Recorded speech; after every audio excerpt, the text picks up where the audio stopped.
Senator Ada, Senator Agun, Senator Blas,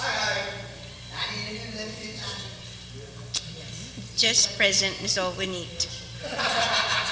Senator Calvo, Senator Cruz, Senator Espaldon, Senator Gutherds, Senator Munya Barnes, It is on. Senator Palacios, Senator Pangilinan, Senator Vespicio, Senator Titagui, Senator Tenorio, Speaker Wonpat. Present. Speaker, there is a quorum today. Thank you very much.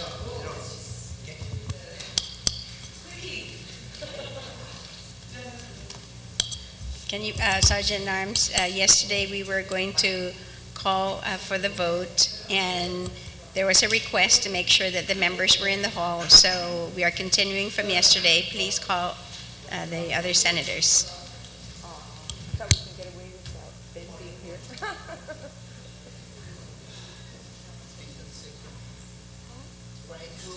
Five on.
E-minute Gentana Legislature in Guam is called to order. It's 9:33. And yesterday, we left off with an amendment proffered by Senator Titagui, and that's on page 2 on Bill 236 on line 6, and that is to change the time there from 7 a.m. to 6 a.m. Okay, so, and there was an objection yesterday, so I'm going to call then for the vote. So all those in favor of the amendment change from 7 a.m. to 6 a.m. All those in favor, please raise your hand.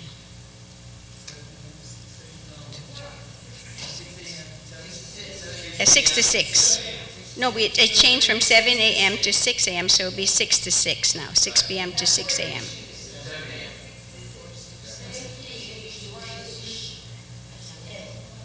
Okay. The amendment passed.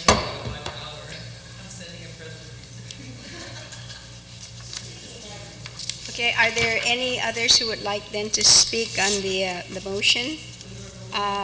When we left off yesterday, we had, let me see, an amendment. So I have on the list then to speak now on the motion would be Senator Palacios and then Senator Ada. On Bill 236.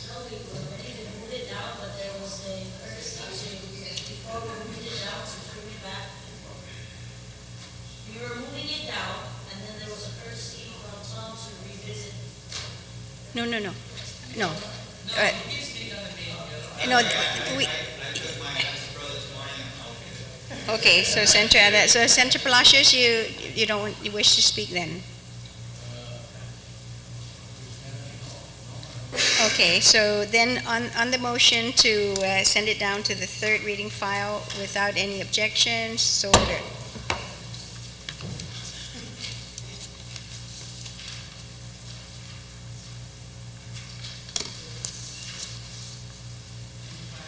To substitute Bill 255, I recognize the author, Senator Ada.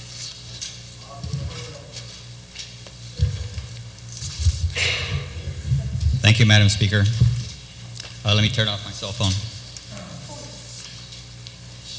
See, if you have it on here, it's only $5, but outside. If you have it outside, it's $500. Whoa. I just want to make sure that everyone is looking at the same version of the bill, Bill 255 COR, as substituted by the Committee on Public Safety, Law Enforcement, and Senior Citizens, and it consists of 6 pages. With 2 asterisks on it right after the committee? Double asterisks, yes. Okay. Madam Speaker, I move that Bill 255 COR is substituted by the Committee on Public Safety, Law Enforcement, and Senior Citizens with a double asterisk be placed in the third. Well, be accepted first Be because it's just accepted. the new version. That the new version be accepted. Let me ask you a question first, just to make sure that, because it says substitute bill in the second reading, was this the substituted bill? This was the substituted. Okay, so then you were Correct. correct then for third reading then.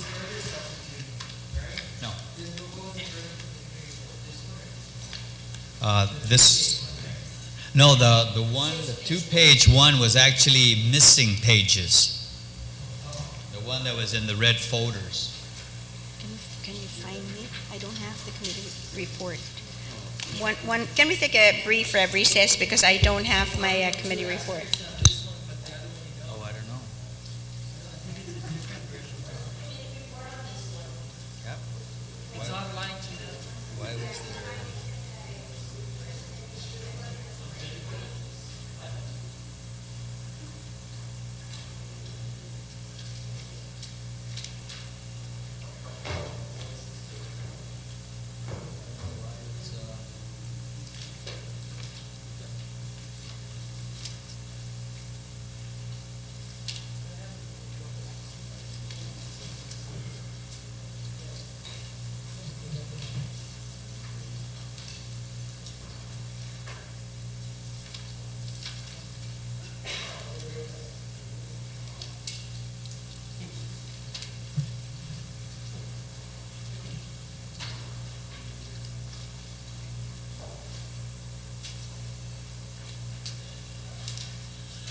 Madam Speaker, I believe that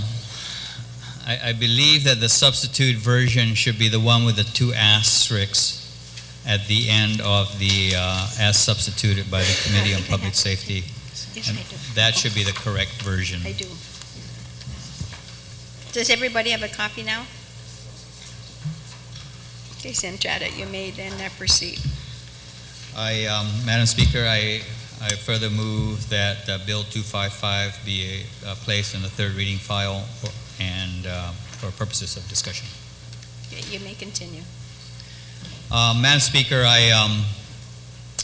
first of all, I just want to outline what are the objectives of Bill 255.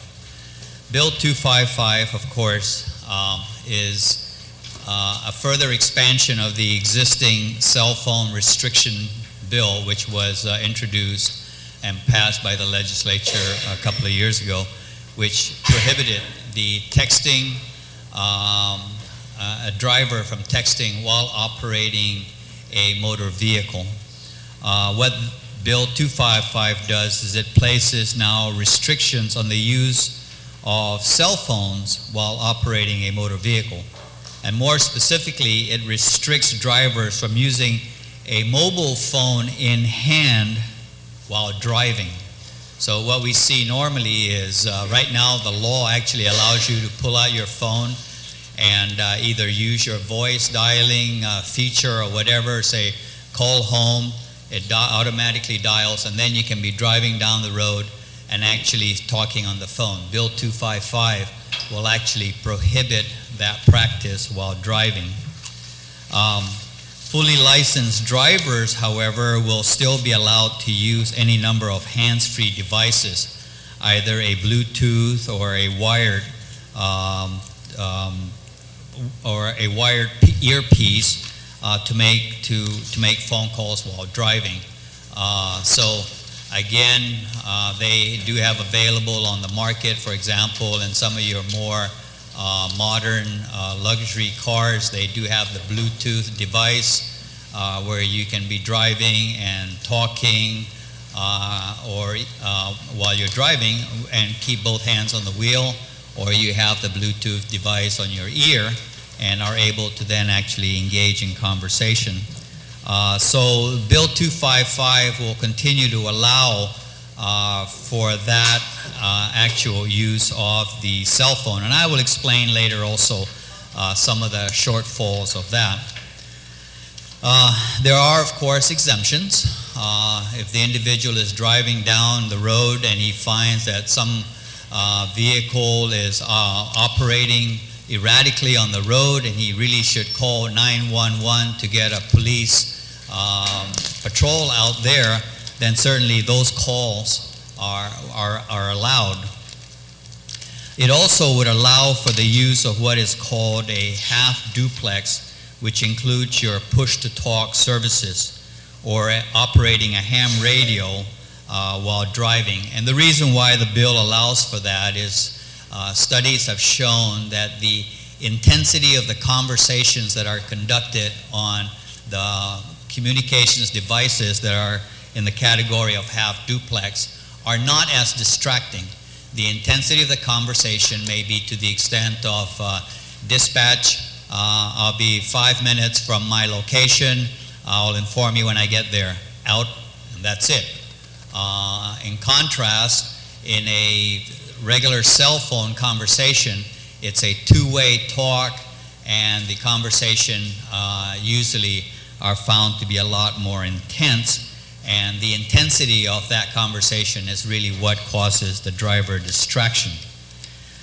The bill also does provide for an awareness and education requirement by service providers, by automobile dealers, rentals, and automobile insurance companies.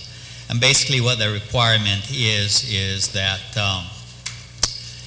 for example, if I go to Guam Telephone Authority and subscribe to their cell phone, they will be required to give me some kind of information sheet that informs me that driving on Guam's highways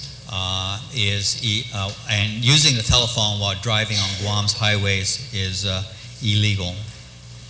Now, when the bill was initially introduced, the prohibition of using the cell phone while you were driving was a secondary offense. However, the change that was made is that now the use of the cell phone will be a primary offense. And the difference is that when it's a secondary offense, you have to be committing some other traffic-related violation. So, for example, I ran through a stoplight. The police officer can pull me over for that, give me a citation, and also if he noticed that I was using the cell phone while I was running through that traffic light, then he can cite me for talking on the phone illegally. What Bill 255 does now is it's a primary offense. In other words, you just put your device down and continue attention to your driving unless you're driving hands-free. Now, the question then comes up, so why place restrictions on the use of cell phones while driving? And again, we go back to studies that have demonstrated that cell phone use while operating a motor vehicle is a significant contributor to distracted driving. And the effects of it are, for example, they found that the use of a cell phone while operating a vehicle increases the probability of traffic accidents.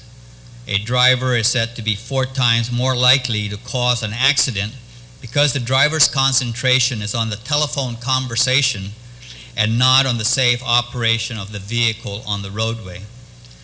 It is also the use of a cell phone while driving is comparable to the impairment that one experiences when he is driving under the influence. And the impairment to one's ability to drive safely is comparable to driving with a blood alcohol content in excess of 0.08%. And these were studies that were conducted under the sponsorship of the National Highway Traffic Safety Administration. And lastly, the cell phone used while driving is has been found to be the number one source of driver inattention. Certain activities may be more dangerous than talking on a cell phone. However, cell phone use occurs more frequently and for longer durations than other riskier behaviors. Thus, the number one source of driver inattention is cell phones. Now, what is the risk potential related to distracted driving on Guam that's attributed to cell phone use? The number of cell phones on Guam has increased significantly in recent years.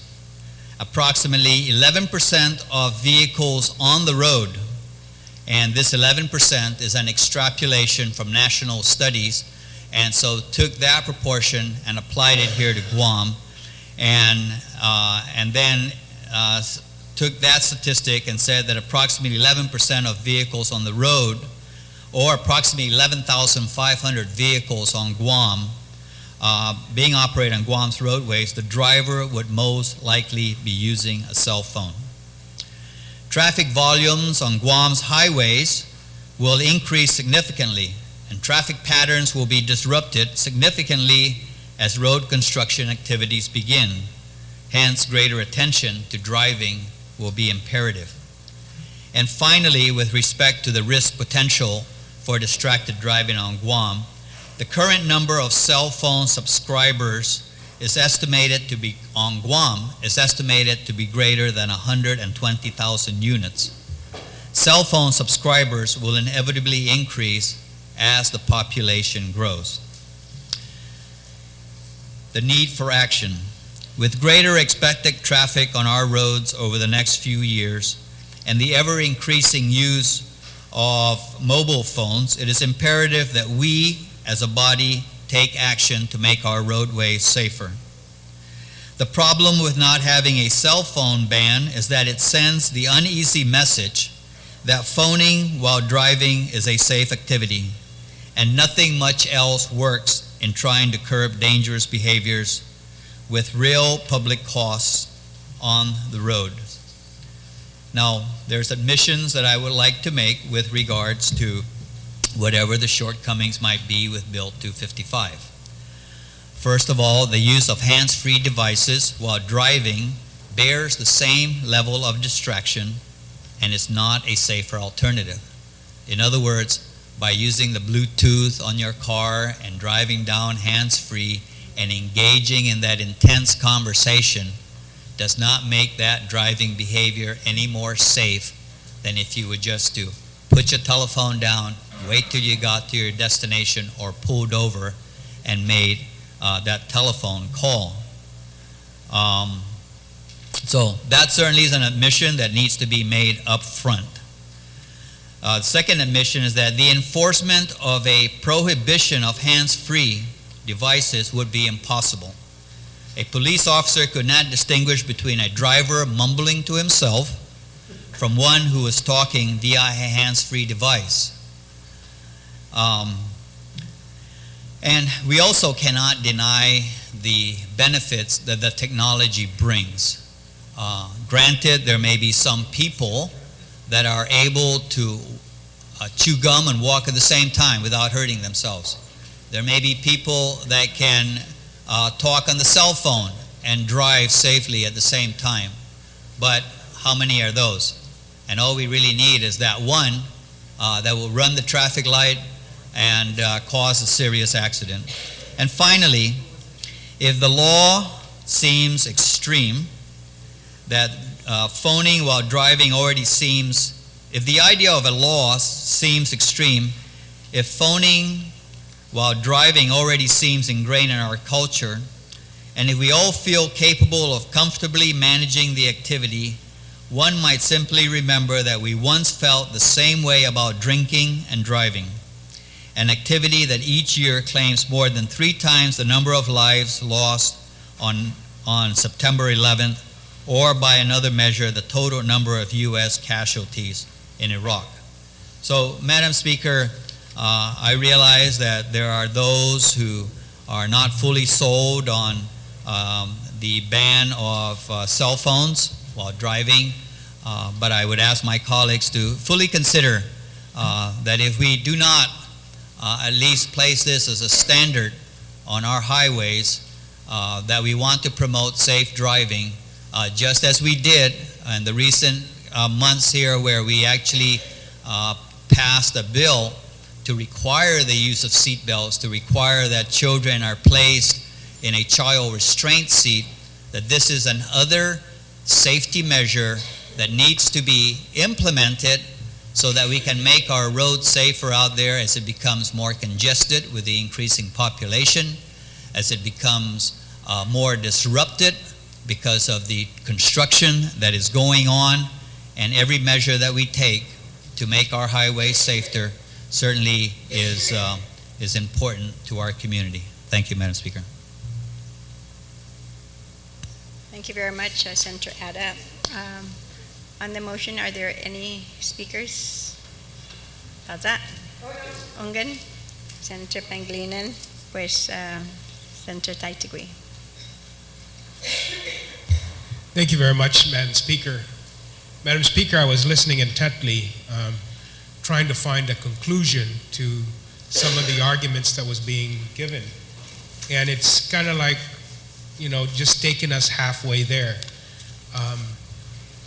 There's 11,000, extrapolation, 11,500 cars on the road using a cell phone, and I was waiting for, and what? Did traffic accidents increase by 20%, 5%, 30%? Never mind whether or not they had cell phones in the car. It's just, have we seen an increase in traffic accidents? Try to tie it. So I was just kind of waiting and nothing. So I don't know what to make of that.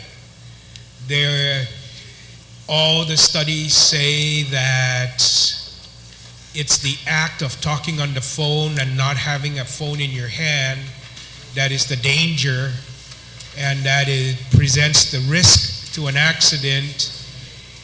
And you can't have a phone in your hand, but you can still talk on the phone in a Bluetooth, in a Lexus that comes standard equipment, but it'll cause your chances of injuring somebody on the road from distracted driving is the same as the guy driving in the Nissan Sentra with a phone in his hand. But nothing. Only the guy in the Nissan Sentra with a phone in his hand cannot drive, but the guy in the Lexus with a Bluetooth can. I mean, I'm just trying to tie it together. And maybe it is undisputed that talking on the phone is distracted driving, and the danger is distracted driving no matter what. So even a conversation with somebody in the car, is that distracted driving? So shouldn't we have nobody talking to each other in the car because that's distracted driving? We realize certainly, the need to kind of grab the information from where it's available and make a conclusion. But all the conclusions that are being made was it's talking on the phone no matter where the phone's at, whether it's on your dashboard or it's in your hand, that causes accidents or has the propensity for the cause of accidents. But we're not willing to make that final step and say, then nobody talks on the phone in the car, period. If we really want to make the road safe, it's kind of like another bill that I had a problem with earlier, where only 6 people can sit in the back of a truck without a seatbelt. But riding in the back of a truck without a seatbelt means you're going to fly out when you have an accident. So it doesn't matter whether there's one of you, 5 of you, or 10 of you, you're going to fly without a seatbelt. But we're going to allow up to 6 of you to ride in the back of the truck. I'm just trying to, again, tie all this in together to make the conclusion. And I understand that maybe half pregnant is okay. And, doing something halfway is better because we're halfway towards being safer, because all the guys who don't have Bluetooth in their car will not be able to use their phone. So the road is going to be, so there's only going to be 5,250 or 5,750 people on the streets now, because they're the ones who have the thing. And so we're going to get rid of the other 5,000. So we're going to be half as safe as we were if we didn't outlaw, talking to cell phones with a unit in your hand. We're going to be halfway safer now, and that's a good thing. And I agree, it's a good thing. But if we have the opportunity to do something better than good, shouldn't we do something better than good? Because if we're going to rely on the statistics are indisputable according to the presentation. It doesn't matter. So if we know, then why won't we? I heard the explanation where we don't know if somebody's talking to himself or talking on the phone. Well, if the guy's talking to himself, he's still distracted. Get him off the road, So maybe that is the presumption that you see somebody talking away on the phone, pull him over and find out whether he's talking to himself or he's talking on the phone, and give him a ticket. Either way. So again, I'm trying to find, and get to the end, because the arguments I've had only takes me halfway on this bill. And, I guess I'll have to jump over the cliff on my own, or stay on this side and not jump off it.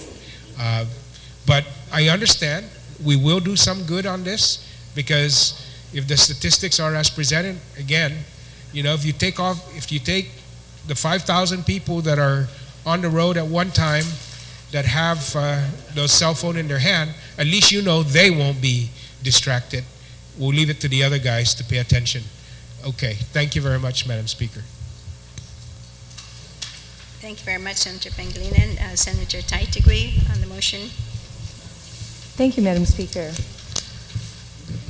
Madam Speaker, I believe that my good colleague from Manila, everybody moves every year. These intentions are well received, but I do have to agree with the previous speaker that without statistics, without data showing and indicating that this is really a problem on our roads today that we're receiving. Right now, I'd like to just read to you something that I received with regards to hand-free cell phones laws that may or may not be unsafe. And it says, governments may be acting under false assumptions of safety when making laws that require drivers to use headsets or other hands-free devices when talking on cell phones, as studies are indicating that hands-free devices may actually make distractions an even greater issue for the drivers on the phone. Let me go straight down to the National Highway Traffic Safety. First, says the General, a new study by the National Highway Traffic Safety Administration indicates that voice-activated dialing methods cause drivers to spend nearly twice as long dialing the phone number as the old-fashioned button punching does. Second, a 2001 Norwegian study shows that drivers who use hands-free devices makes more calls than drivers who use the traditional cell phones. And a third, and this is in Europe where the speed limit is quite high, Madam Speaker, at that. A Swedish study states that drivers using hand-free devices drive even faster than the other cell phone using drivers, while their braking response time remains the same as other cell phone users. up to 45% slower than the drivers who aren't talking on the phone. There is data coming up nowadays, ever since the law has been passed to have no hands-free devices in states like Washington, New Jersey, New York, and they're finding that this is really not making the difference to make the roads safer, but enhances it for them to use the phone more often. It becomes very difficult. You still are required. I have a cell phone here, an activated device. I still must hold this device in my hand to make a call, even if it's voice activated. Push here. Oh, that's my pictures. Oops. Last night's pictures, okay. But even to push it, to activate, say a command. Did you hear that, Madam Speaker? Let's do it again. Oh. Oh, no. No, I didn't say call that number. I said call this number. No, I did not say that number. You are constantly on this phone talking to it and saying, no, I didn't say that number. Call 477. Now, Madam Speaker, compared to just pulling up the phone, having your own responsibility and safety, you call a number and that's that. For instance, Senator Rory Spicio is calling me right now. And it's not ringing. But Madam Speaker, you know, all being said and joking aside, it's important that we keep our highways safe. But I really truly believe that data is now showing that by not allowing anybody to use their cell phone on the road is not going to make it even safer. Or using hand-free devices. In fact, it may enhance it. So, Madam Speaker, though I do respect the author of this bill and his intentions, I must have to object. Thank you. Thank you very much, Senator Taitigui. Are there any speakers on the motion? Senator Tenorio, you recognize.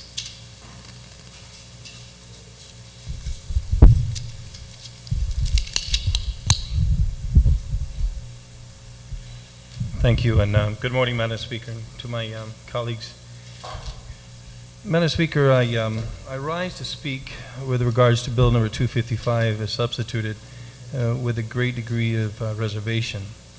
And this is why I have the reservation, that the legislative intent in the first line speaks to the core issue that the real problem is, which is distracted driving. Distracted driving takes on many forms. And I think sometimes we find it all too easy to be able to hone in on use of a cell phone as the real demon. Imprudent driving is what we used to cite people for when they were driving in the absence of distracted driving. If somebody was changing the station on their radio, or they were playing a different song on the CD, or if they were fighting with their wife, or they had a problem with the child that got out of the seat and, you know, or seat belt, and they had to get them buckled back in and they got into an accident. And all of those things ultimately were distracted driving. And if something like that happened, we'd issue a citation for imprudent driving because we didn't have a distracted driving statute.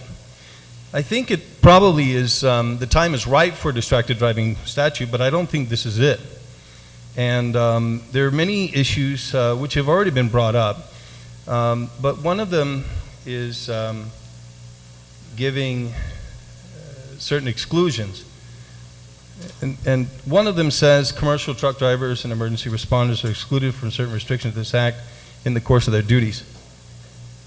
Let me just hone in on that a little bit, because as a police officer, and there are many actually in the hall who have the training and experience that goes along with how to conduct many activities in a police car and still be able to maintain safety. But I think, in my opinion, it would be, I think it's an insult to the general public to say that a commercial truck driver is allowed to have exemptions, but Madam Speaker, you don't. Or that another person who has competent ability to be able to manage and control the mechanical functions of a vehicle out on the road doesn't have the basic same intellectual capacity to be able to handle a phone and drive the car at the same time. No, if a police officer finds that someone using the phone and they got into an accident because they were distracted, they should be cited according to the violation of the Title 16. Or if you want to create a distracted driving statute that encompasses the use of the phone and is a direct correlation to the accident, the reason that they got into the accident, I could probably go along with it. But I find it perplexing to say that a commercial truck driver gets an exemption or emergency responders get an exemption, but we don't have the basic same principles that apply to the what I think is the common ability for most people to be able to have the same ability to multitask and drive a car. You know, Madam Speaker, I'm not a commercial truck driver, nor am I an emergency responder.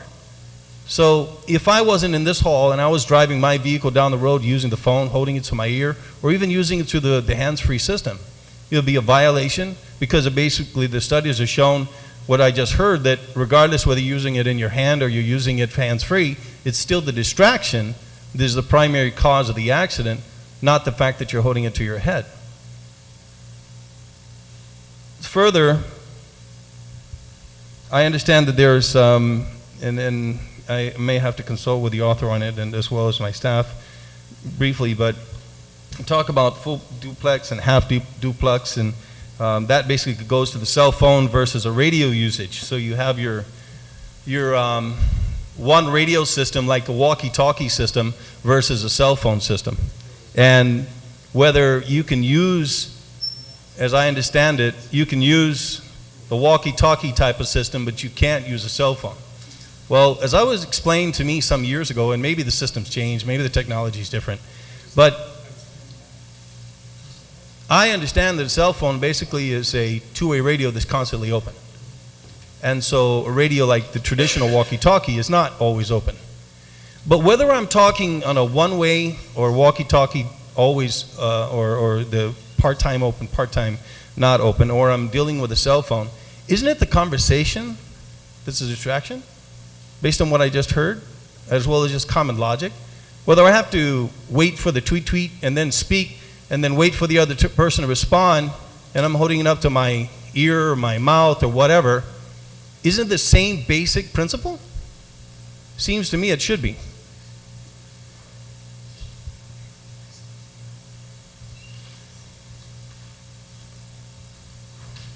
Madam Speaker,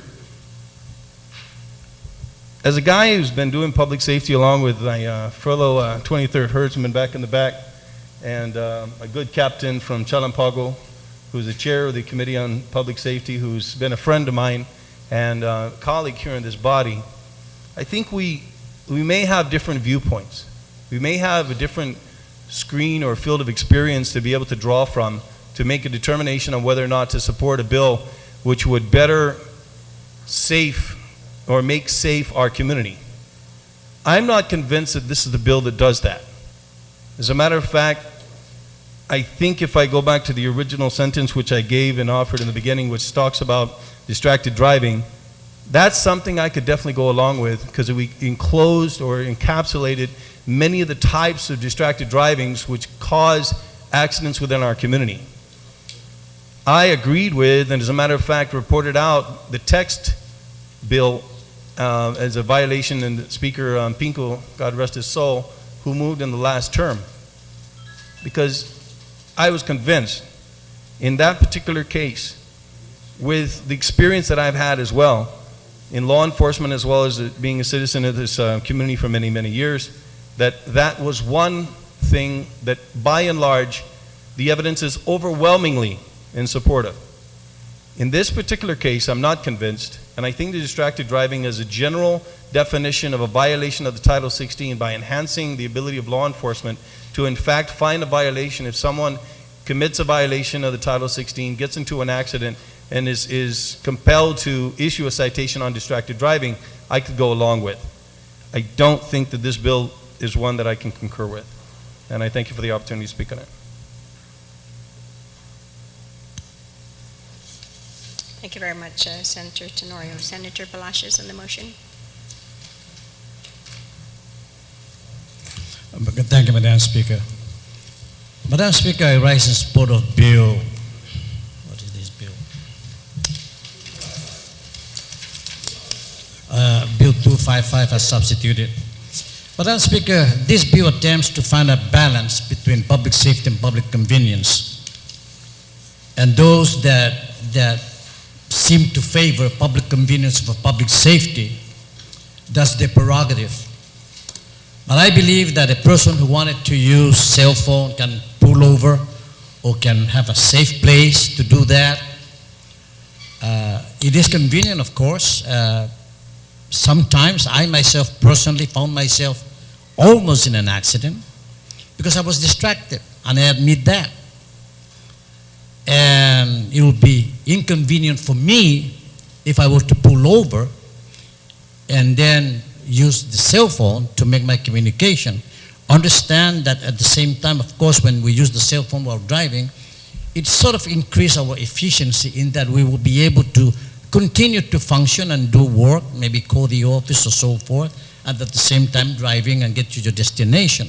So you get to do two things simultaneously. But then sometimes it is at the cost of public safety. And in my opinion, it is irrefutable that a person driving and talking at the same time is distracted to some degree.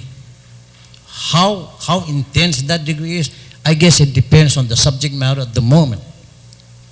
So it is a matter of balancing, again, public safety and public convenience.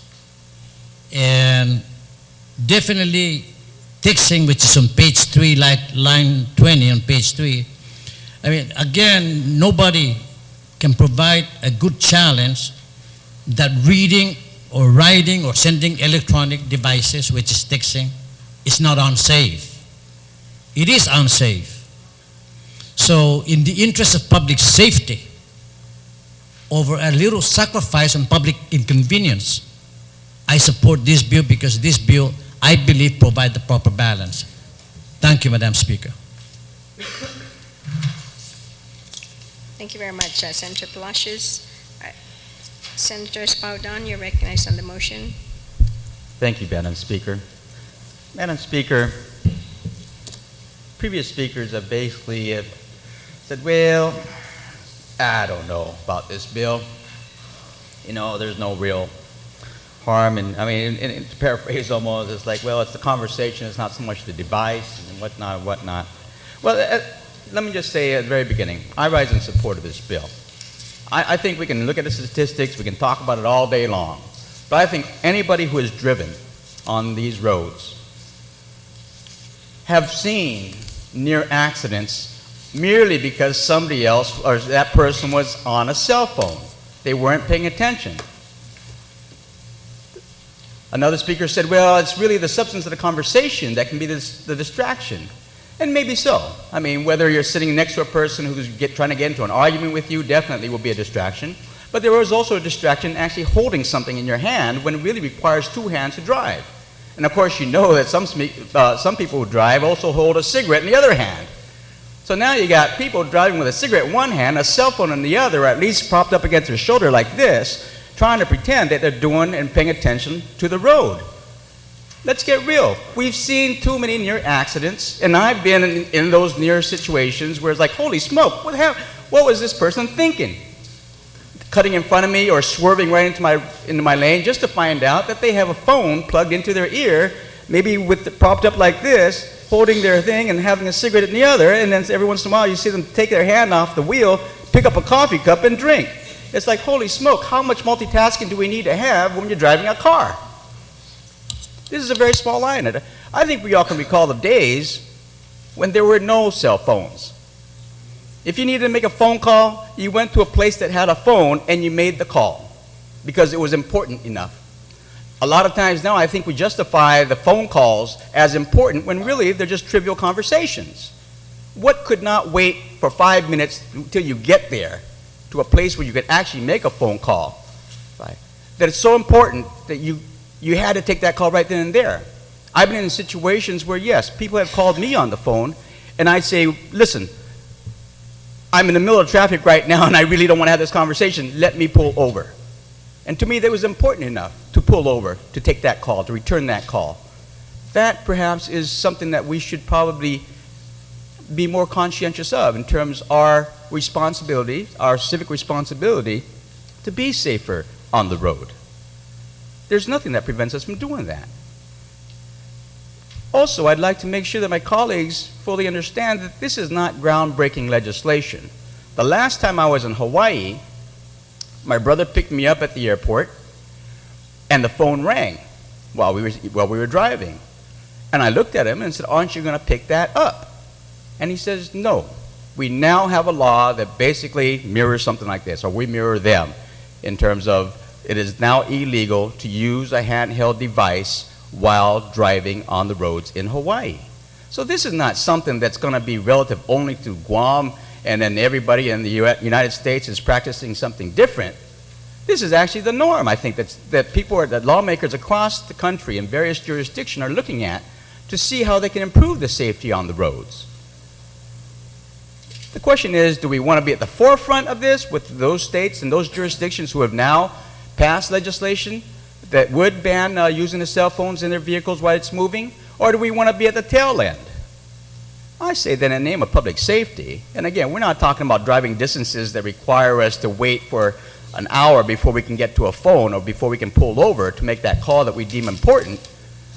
We're talking about driving time on this island from anywhere to anywhere, really at the maximum. If you're driving from Reach to Jigo, probably up 45 minutes to an hour max. But most of us drive within a limited area, within a scope of probably 3 to 5 miles that we can get there within 7 to 15 minutes. And if the call is really necessary, there is nothing that prevents us to pull over to take that call.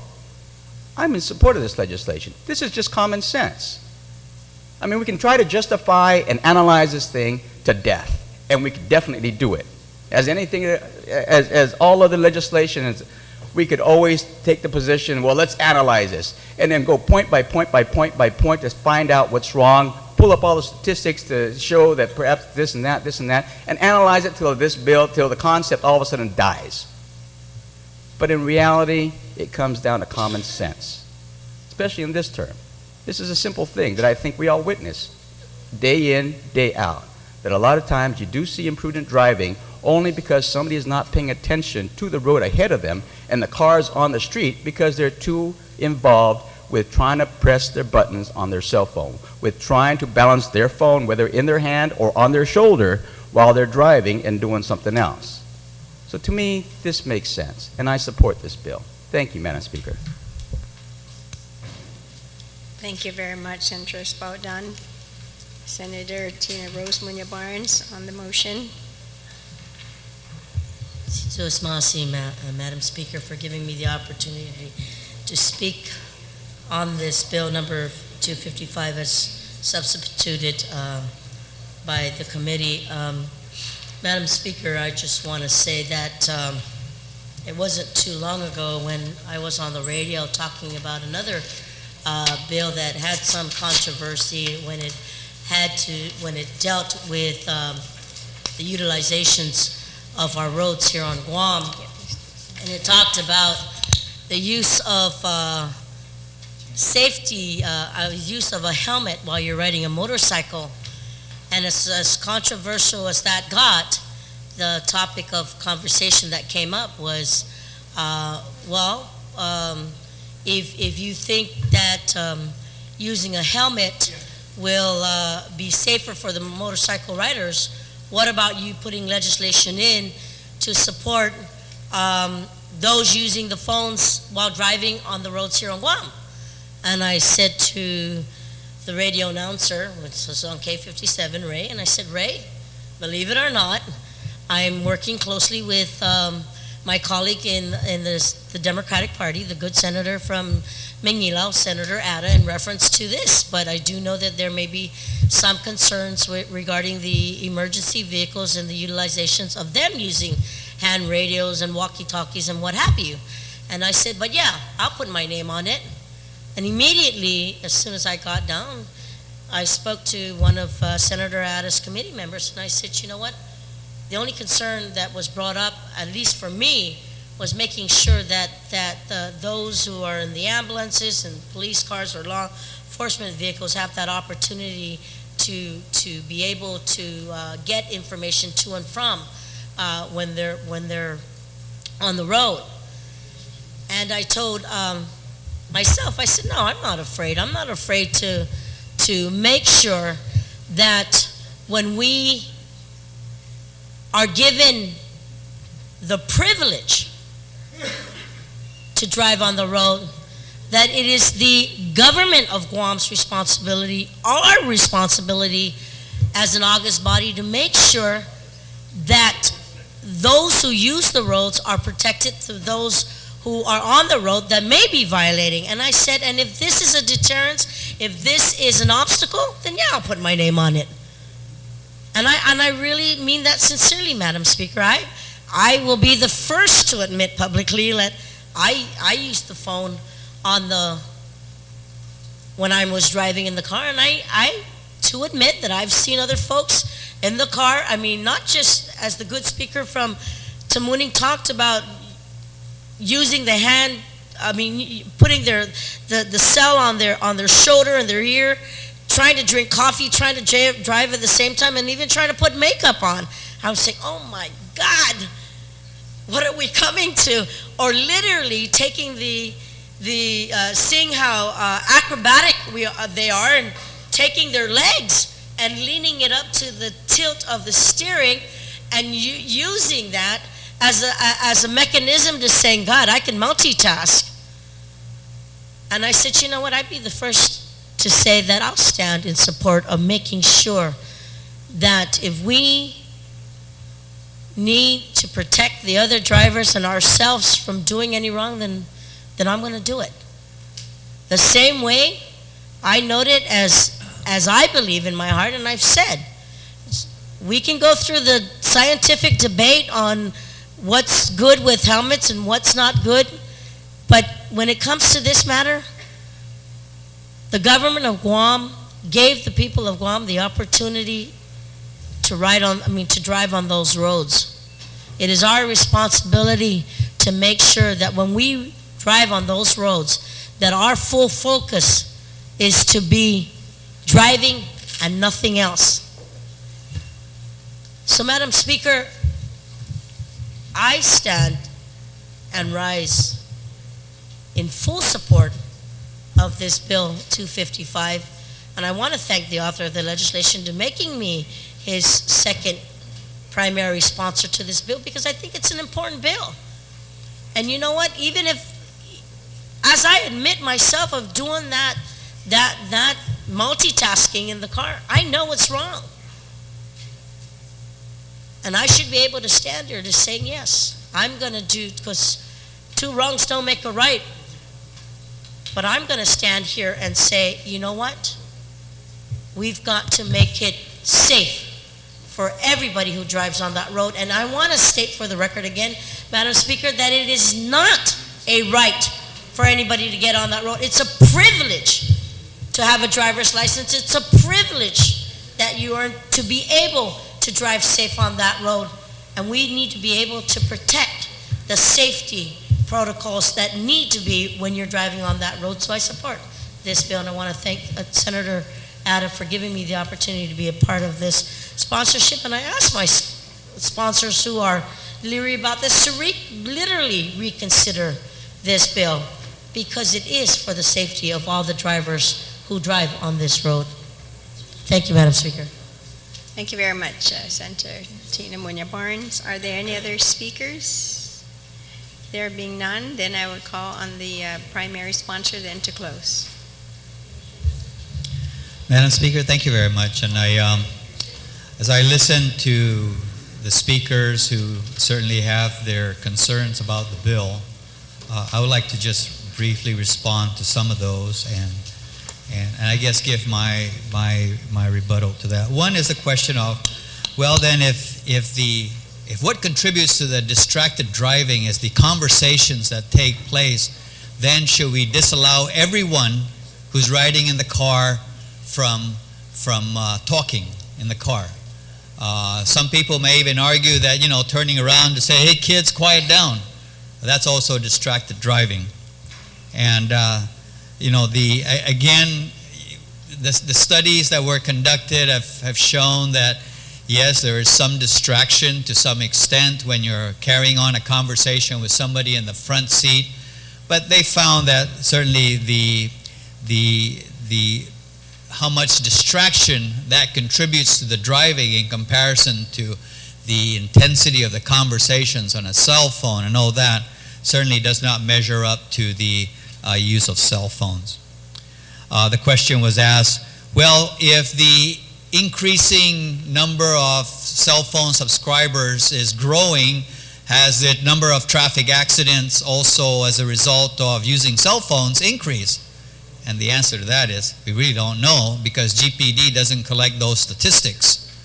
So you will not be able to find statistics that would show that this particular accident was as a result of a cell phone in the hand. The remark was made that it's an insult to say that truck drivers can safely talk on the phone while driving, and us who drive a regular car are not able to do so. And again, the difference is that when we talk about not just truck drivers, but commercial drivers who are using a half duplex, where you cannot carry on a normal two-way conversation. It's got to be only one person speaking at a time.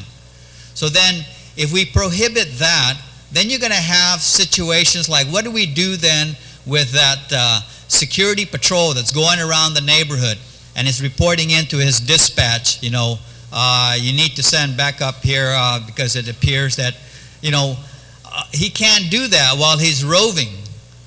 That seems impractical.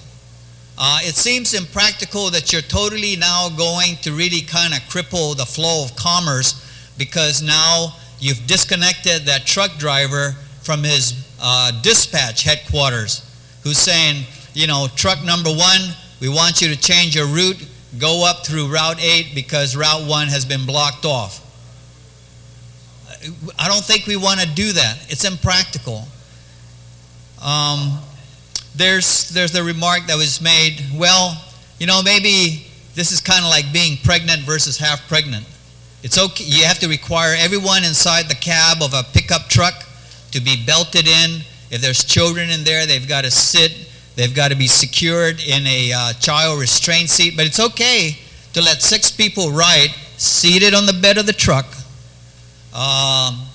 without any seat belts on. It's okay. And so I guess that was the comparison of being pregnant versus half pregnant. And I guess the difference is that I feel that when we make policies, we can, life is not so black and white. Let's face it, we know that, for example, on Guam, pickup trucks is a primary means of transportation for many families. So now do we restrict them from being able to transport their families, at least in a somewhat safer manner than we have right now? Do we continue then to just say, well, that's a half-pregnant policy, so we should go ahead and continue to, don't worry about the seat belts, and continue to have pickup trucks loaded down with 20 Chinese laborers going to their job sites? And I guess where I'm trying to strike here is, as was mentioned by one of my colleagues, that issue of public safety versus public convenience, and we don't want it. We can't be absolute about it. Now, the issue was raised about, statistics were raised here from the national studies. Maybe I shouldn't have. Maybe I shouldn't have just left it. Maybe we should all stop and think about the behavior that we ourselves have actually done out there on the road. And I guess I realized that from my own driving behavior out there, where I tried to multitask, tried to drive, tried to dial a number, and found myself swerving in the other lane. I don't need traffic statistics or studies to tell me that that was an unsafe act. Now, if I'm the only one that is unable to drive and dial my phone or carry on an intense conversation and not get distracted, then I must be the Lone Ranger out there, and everybody else who thinks they can drive safely can do so. But I don't think that is the case. And I think we really just got to bring it down home, because we know that we have done it before while we've been driving, and it is unsafe. we somehow feel that as soon as we get in our car, the first thing we want to do is pick up the phone and have to. There's this need to feel connected. And what are normally the telephone calls? Hon, I'm on my way home now. I guess hoping that dinner would be ready by the time I get home. Maybe if I did a little bit of better prior planning before I left the parking lot, I could have dialed and said, I'm heading home now. I'll be home in 15 minutes. Do you want me to pick up anything or not? But no, we have this need to be connected, and the car's got to be moving before that impulse hits us to pick up the phone. I think it's very true that we're probably no more than 15, 20 minutes away from our destination. My gosh, if the world's going to fall apart in that 15 minutes, then we've got bigger problems to worry about. The final thing I want to say is that in many of the states that have enacted this prohibition against cell phone use, many of them have done so in reaction to traffic fatalities that they have experienced in that state. Is that what we want to do? We want to wait until we have gotten one traffic fatality, because now we can pinpoint that guy got into a fatal car accident because he was using the phone, disregarding all the other studies and all the other suggestions that in fact the use of cell phones while driving is a significant contributor to distracted driving. Madam Speaker, I urge my colleagues to support this bill and to support increasing and improving safety on our traffic, on our highways. Thank you very much. Thank you very much, Madam Speaker, there is, if I may, there is one, it's really kind of a technical amendment. And that is on page 4, on line 16 there, it states that the exemptions, remember that there's exemptions that's allowed to use your hands-free device. And it reads there, the exemptions outlined in subsection C1 above, which is on line 4, shall not apply to an individual who does not possess a valid driver's license. In essence, the person who has only a learner's permit. And what that does is it's saying that the person with a learner's permit cannot make a call to 911 because they are prohibited from doing so, and that's not the intent. Anybody should be able to make a call to 911 when the event arises. So really, on line 16, that should be the exemptions outlined in subsections C.II through C.4 of this section shall not apply. So I think it's more of a technical, well, I guess it's a substantive amendment in that we're saying that anybody can make that 911 call. So I move that amendment be accepted, Madam Speaker. On the amendment, are there any objections? Any discussion? Yeah, I'm trying to understand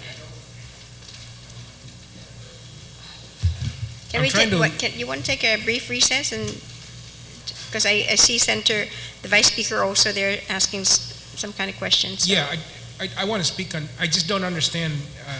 What the amendment was trying to do. I didn't understand the original one. I wasn't that concerned because I was going to vote no, but maybe I'll vote yes, and so maybe now I need to be concerned. But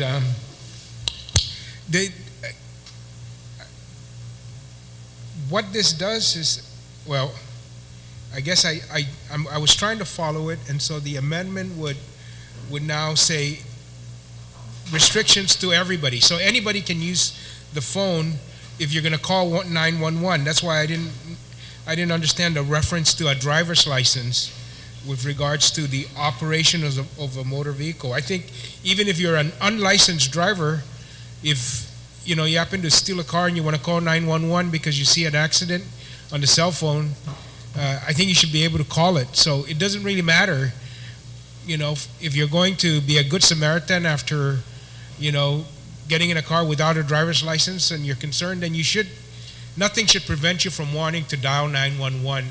You're afraid you're going to dial 911 because you're going to get pulled over, you're going to find out you stole the car, and so forth. So you really shouldn't have no fear at all. If you see an accident, you want to dial 911, it doesn't matter whether you have a driver's license or not, or your car or not, you really shouldn't be penalized for using a cell phone now in addition to stealing the car. So that's why I guess I'm just trying to get that reference to a driver's license cleared up in my mind so that there's no impediment from anybody becoming a good Samaritan and using the telephone to call 911, no matter what your status is when you're operating that motor vehicle. We want to leave that open and not have to worry about getting an extra ticket or something because they happen to pull you over, or an expired driver's license even, things like that. So maybe that, and I'm hoping that that's what the amendment does. And I'm sure that when they close, that it'll clarify that to ensure that, again, there's no impediment from anyone, no matter what their status is, if they're behind a wheel, from using that phone to call 911. Thank you. Senator Ida. Thank you, Mr. Speaker. The amendment actually addresses the speaker's concern, the preceding speaker's concern. Let me just clarify that the bill allows for hands-free driving, talking on the cell phone that's hands-free, but it does not give that exemption to those who still have a learner's permit. So let's say, for example, it's a student driver, and yes, he does have a fully licensed instructor sitting next to him who may allow him to go ahead and answer a phone call on his Bluetooth. Well, Bill 255 does not allow that student driver to be able to be driving using in the hands-free mode. But what we want to do, if you take a look at subsection C, it does give certain exemptions, and one of the exemptions is that the person is making an emergency call.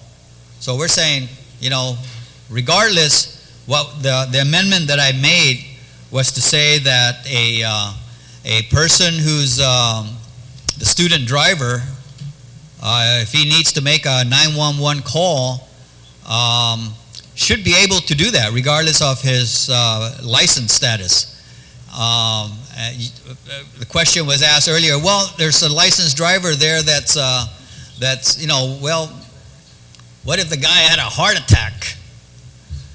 The licensed driver next to him and that student driver. So it's kind of an extreme, and all it's doing is just cleaning up that language which removes the restriction, that particular, any restrictions, and it allows everyone to be able to make a 911 call. That's the effect of my amendment.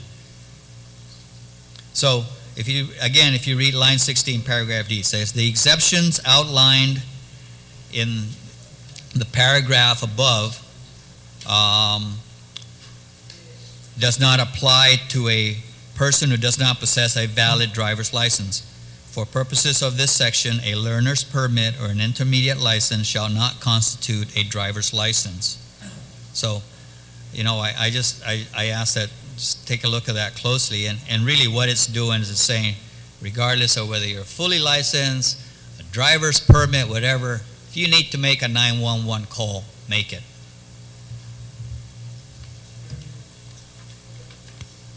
Any objection to the amendment?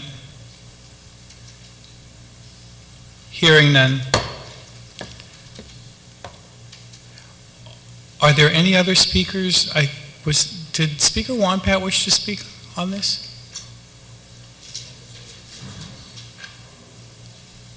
Any other speakers wish to speak on the bill?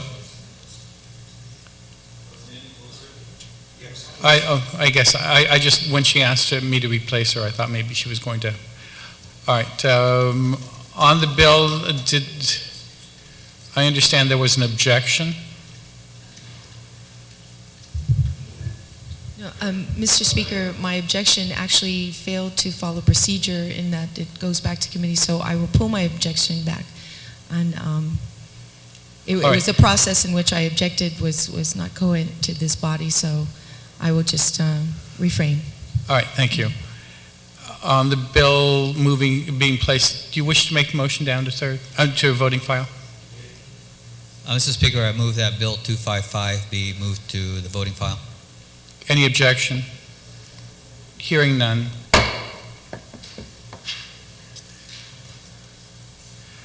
The next bill on the agenda,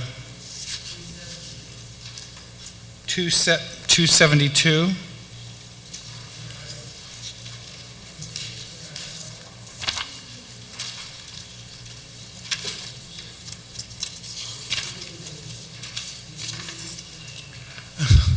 Is Senator Uggan in the hall? Is Senator Uggan in the hall?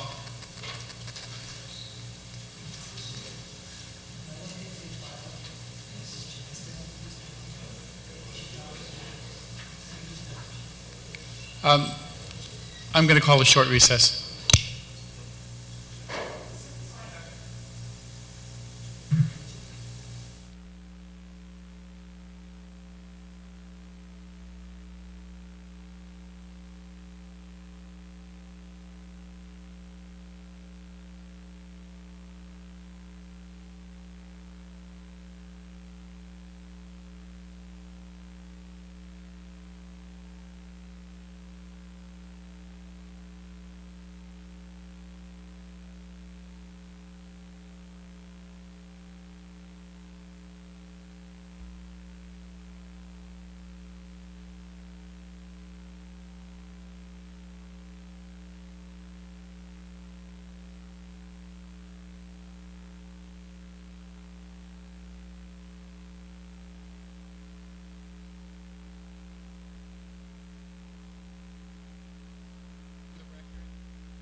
Um, 275 is also Senator Uggan, so we'll go to 277, Senator Ray Tenorio.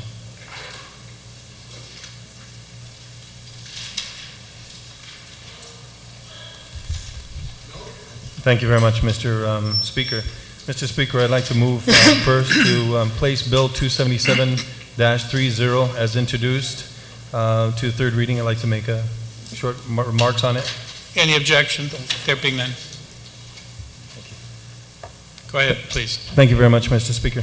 Mr. Speaker, I will be brief. This bill is an act to allow individuals within the government of Guam to be provided administrative leave for donations of blood. This bill is so brief that the best way to describe it is to read it.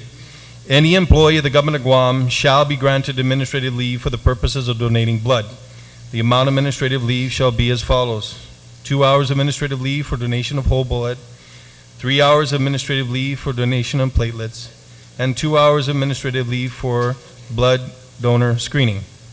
Additional leave may be granted in the event that the clinic receiving the donation of blood determines that more time is necessary for the donor to recover. The approving authority may require up to 5 days notice from the donor of the date of the blood donation. And further, it says that nothing herein shall limit the ability of the approving authority and the donor from coordinating schedules of donation dates and times to accommodate the operation of the agency. And finally, any clinics shall provide certification of the dates and times of the employee's donation. Mr. Speaker, the incidence or the frequency by which a government employee can provide blood is very limited. 2 months and then 3 months, depending on the type of blood they're providing. We know that the blood is vital to life. The ability to provide blood and the employee to receive administrative leave where he is essentially going to provide life-saving nutrients to an individual who ultimately needs that blood or platelets is critical, I think, to many communities. And of course, Guam does not have the ability to do its own screening of blood, so platelets actually are preferred because the cost for bringing in blood is cheaper then taking blood, sending it off, getting it screened and clean, and then returning it to Guam. This ability for our government employees to provide blood will probably make the difference in a number of different people's lives, and I think that it's essential for us as a government to demonstrate that we too are in sync with our community in being able to provide that life-saving blood for many people who need it within our medical care facilities, Guam Memorial Hospital and other clinics and other surgery operations who need this blood. So I ask my colleagues for their support. It's a very basic bill. We will not see an exodus of government employment as a result of it, in the sense that we're going to have people on leave all the time because they're providing blood, because there's a very short time frame from which an individual can provide this blood based on the scientific study that has been conducted on this area. So thank you very much for the opportunity, and I appreciate the colleagues pulling it on the second reading. Jesus Masi. Thank you very much, Senator Tenorio. Senator Palacios. Anybody else wish to speak on the bill? Thank you, Mr. Speaker. Mr. Speaker, I rise in support of Bill 277. I guess, Mr. Speaker, of course, it's a noble gesture of anyone to go and donate and give, I guess, life-saving blood to individuals that need it. But it's only fair, Mr. Speaker, that those individuals who volunteer their time are not only to go there and to voluntarily donate blood, that they be given administrative leave for that purpose. And there is here I guess, the mechanism that will provide that this is, of course, documented and recorded so that it is not abused. It provides, of course, for an advance notice to the employer, at least 5 days, that the individual is planning to donate blood to the hospital. And at the same time, of course, the clinic is hereby required to provide certification. So there is a sufficient checks and balance here so that this program can be a good program. Thank you, Mr. Speaker. Senator Pt.2. Thank you, Mr. Speaker. I just, point of information, I just wanted to make a correction on the committee report. It reflects that Dr. Friedman was not in favor, and this is not so. If you look at his testimony further down, he is in full support, strongly supports this bill, and I just wanted the correction to be noted in the committee report. Thank you, Mr. Speaker. Thank you very much, Senator Pt.2, for that correction. We'll instruct the committee to make that amendment to the committee report. Any other senators wish to be heard on Bill 277? Seeing none, there's a motion by Senator Tenorio to move it down. Any objection? So ordered. Did we find Senator Uggan?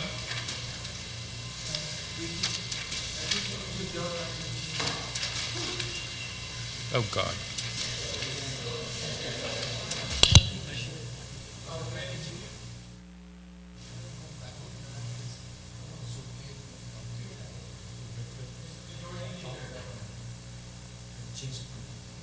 Mr. Speaker, can I move for Senator Majority Leader. Can I just move for a 1 minute recess till Please. we figure out which bill's next?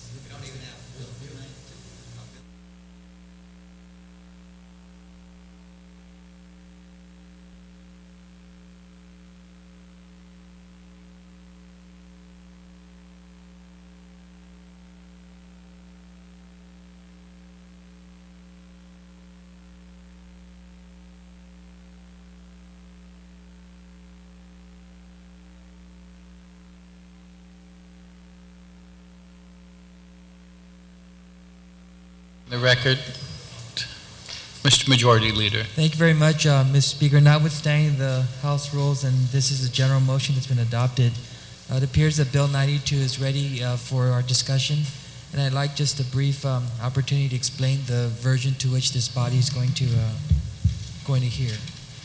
And so, since we're on Bill 92, given that motion that once the author is prepared, we're able to have the discussion on Bill 92 and before Senator Gutherz is recognized to make the appropriate motions, Mr. Speaker.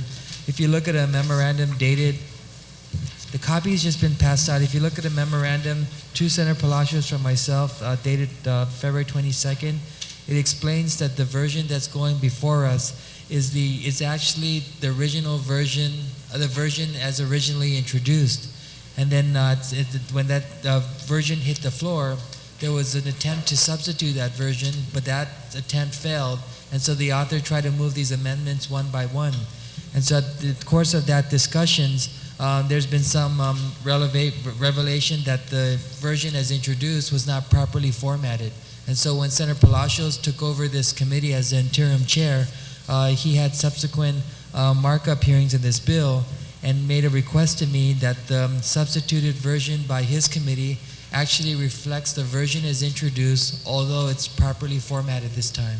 And so this is the version that Senator Gutherz is going to present to the body, and the motion to accept this version as described as. And if you look at the bill, Mr. Speaker, it's going to be as resubstituted by the Committee on Labor, the Public Structure, Public Libraries, and Technology, parentheses, February 17, 2010, close parentheses. However, if this bill passes and it would be engrossed, then the clerk would take out the word resubstituted, because there's no such thing. But for purpose of following along, this is the version that, yeah. It's the original version, just properly formatted after it's been thoroughly vetted by the interim chair and the sponsor of this bill. Thank you, Mr. Speaker. Thank you very much, Senator Respicio. Senator Gutherz as the main sponsor.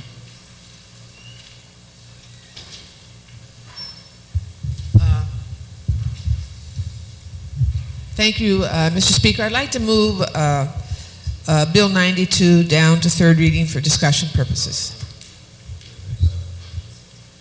To accept the bill for discussion purposes. Any objection? Hearing no objection, the motion to accept the further substituted version is approved. Thank you very much, Mr. Speaker and colleagues. Bill. Do you wish to make the motion now? Yes, I'd like to make the motion now to move the bill down to third reading for discussion. Yes, the bill is Bill 92, an act as resubmitted by the Committee on Labor, as resubstituted by the Committee on Labor, the Public Structure, Public Libraries, and Technology, February 17, 2010. An act to restore certain jurisdictions and clarify certain functions of the Civil Service Commission by repealing and reenacting Title 4 GCA Sections 4403, 4408, 4409, and 5105, sub-items B and C of Title 4 GCA Sections 4405, and new Section 4410 and 4411. Thank you. Is there an objection? Hearing none, please proceed. Thank you, Mr. Speaker and colleagues. Bill 92 seeks to restore the jurisdiction of the Civil Service Commission and attempts to clarify certain functions of the Civil Service Commission.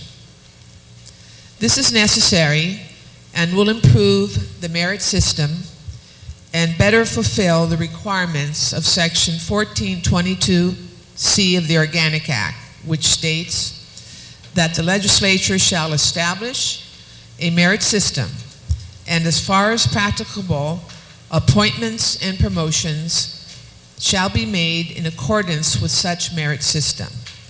The government of Guam may by law establish a Civil Service Commission to administer the merit system. Public Law 28-68 transferred or repealed most of the non-adjudicatory functions of the Civil Service Commission, or transferred certain functions to the Director of the Department of Administration. Public Law 2868 also caused confusion, specifically with regard to investigations performed by the Civil Service Commission, those considered adjudicatory or non-adjudicatory. This has resulted in whistleblower complaints and furlough appeals remaining in limbo. As well, other check and balance functions once performed by the Civil Service Commission were eliminated by Public Law 28-68 and really have resulted in a lack of uniformity in the application of the merit system and some questionable employment practices, which were discovered through some post-audit reviews and the full, null, and void authority of the Commission. Several GovGuam departments, including the Guam Memorial Hospital Authority, the Guam Power Authority, and the Guam Waterworks Authority, have expressed their desire for the Civil Service Commission to have the jurisdiction to hear certain appeals of their employees. Bill 92 seeks the restoration of the Civil Service Commission to the extent necessary to administer the merit system and to eliminate the strict demarcation of adjudicatory versus non-adjudicatory functions imposed by Public Law 2868 and other laws. Before you is a copy of Bill 92 as resubmitted by the committee, dated February 17, 2010. Colleagues, today we have Naomi Lujan Gonzalez, Roland Ferron, and Mr. Rufo Lujan, who are available to participate and to respond to any questions that you may have if you decide to go into the Committee of the Whole. Thank you very much, Mr. Speaker.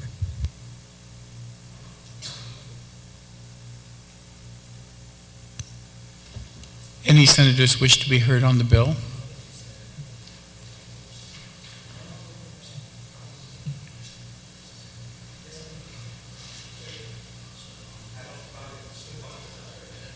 We'll take a short recess.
Senator,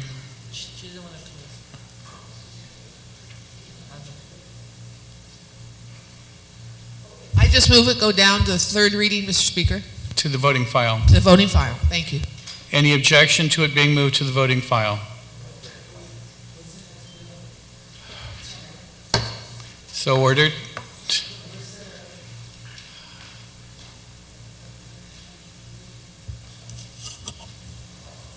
We'll take a recess.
BJ has it.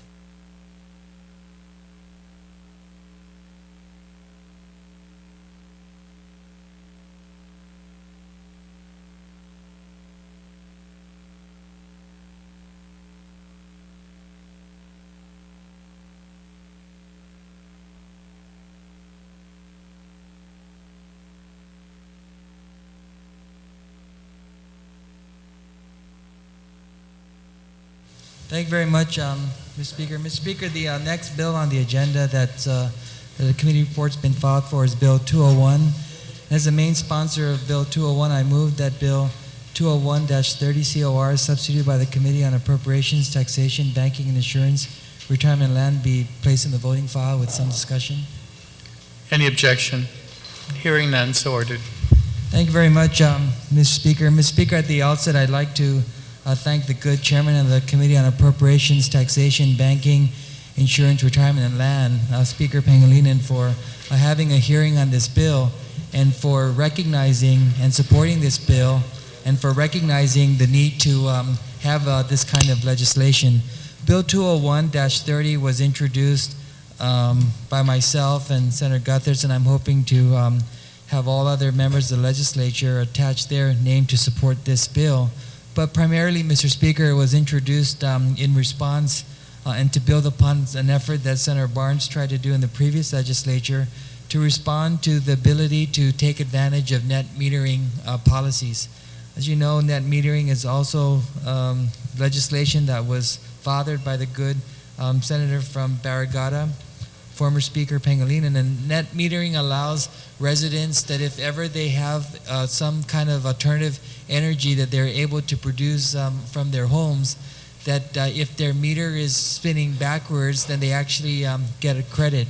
And as you know, because of some individuals and how they've designed their buildings to house these generators, it needs to be close to the meter panels, and so the current code does not allow for that. This bill 201 would allow for exemptions to yard and area regulations, and its intent is to allow accessory buildings or structures to be located and maintained in any front, side, or rear yard, provided that such buildings or structures are to be used exclusively for purposes relative to connections to island electrical power, and to include standby generators and other alternative power connections for net metering purposes, and to provide that such building or structure shall be located at or near the point that electric power is provided by the Guam Power Authority, and if located on a side or rear yard, the walls may be erected on the rear and or side lot lines, and such buildings or structures shall not exceed 150 square feet of floor space, and the roofs thereof shall not provide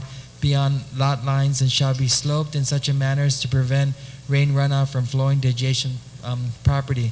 And what's interesting to note, Mr. Speaker, is at this public hearing, there were a lot of real estate agents that attended this hearing to also express concerns on how the current setback requirement prevents their client from actually closing on mortgage loans or getting second mortgages.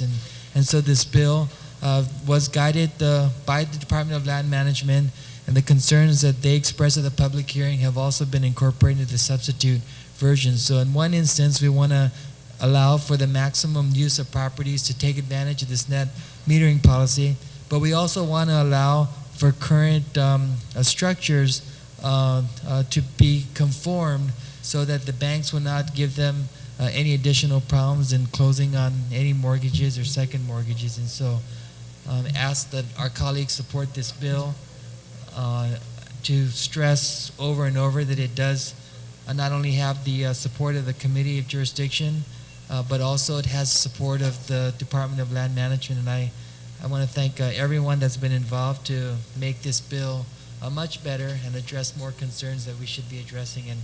And to close, I ask that Senator Barnes be a third sponsor of this bill. I was going to ask her at the time, but I believe she was off island, so it's excusable that she's not a co-sponsor at this juncture, but I move that she be placed as third sponsor. Any objection? None. So ordered.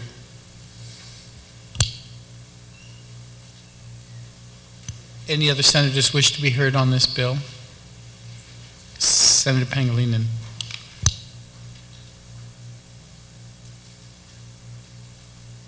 Thank you very much, Mr. Speaker. Mr. Speaker, I stand in support of the bill as amended. We have many buildings that families have lived at over the years, and over the years have added, sometimes without real knowledge of these what you would call non-conforming buildings or accessory structures that are non-conforming because of setback requirements from side yards and other zoning ordinances. And these accessory buildings have at times prevented homeowners from actually selling these their homes if they decide to upgrade or move to another property because of the fact that they are non-conforming. We have endeavored in this to ensure that those existing structures do not inhibit public health or public safety with regards to where they're at and the ability to access other areas of the property. So, for example, you may have an accessory building that encroaches on the side yard setback that would prevent an automobile from going to the backyard or some other emergency building, but as long as you leave one side available and accessible, then that non-conforming building can stay and becomes grandfathered into that. So these are some of the issues that have prevented people from utilizing their property. It also allows for some guidance with regards to placing accessory buildings on front yards. It requires certain heights of fences so that whatever's placed there doesn't become urban blight, you might want to call it. So there are requirements for such screening and such in the construction of these accessory buildings. We also wanted to make sure that the construction of these accessory buildings that now are able to abut the property lines do not present any problems for the neighbors, so that if you have your accessory building close to the property line, that the drainage on the roof cannot extend or allow the water to run into the other neighbor's property. So these kind of issues have been looked at and addressed to ensure that whatever you do with your property doesn't devalue or present any kind of hazard to the neighboring lots within that community. So I think that the bill, and I want to thank the sponsor of the bill for taking a look at some of the issues that have been presented over the years with regards to some of these accessory buildings and ensuring that when we do place these accessory buildings and recognize their existence, that there is an opportunity for the accessory building to remain with certain limitations. And if they don't comply, then under these expanded limitations, then we recognize also that they will have to be removed. So in that regards, I stand in support of this bill, and certainly I commend the authors for looking out for the interests of property owners. Thank you. Thank you, Speaker Pangilinan. Vice Speaker, on the bill. Thank you very much, Madam Speaker. I'm not sure if it's an objection that I have to the bill, or maybe if the author would yield to a clarification on this legislation. Since the inception of this bill, I have had concern about the fact that you're allowed to locate a building or structure between two homes, and the setback requirement is waived.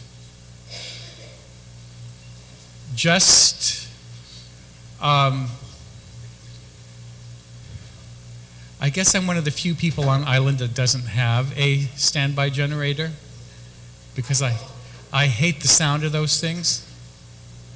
And my drop line is between myself and my neighbor, and our homes are just at the absolute minimum setback requirement between our two houses.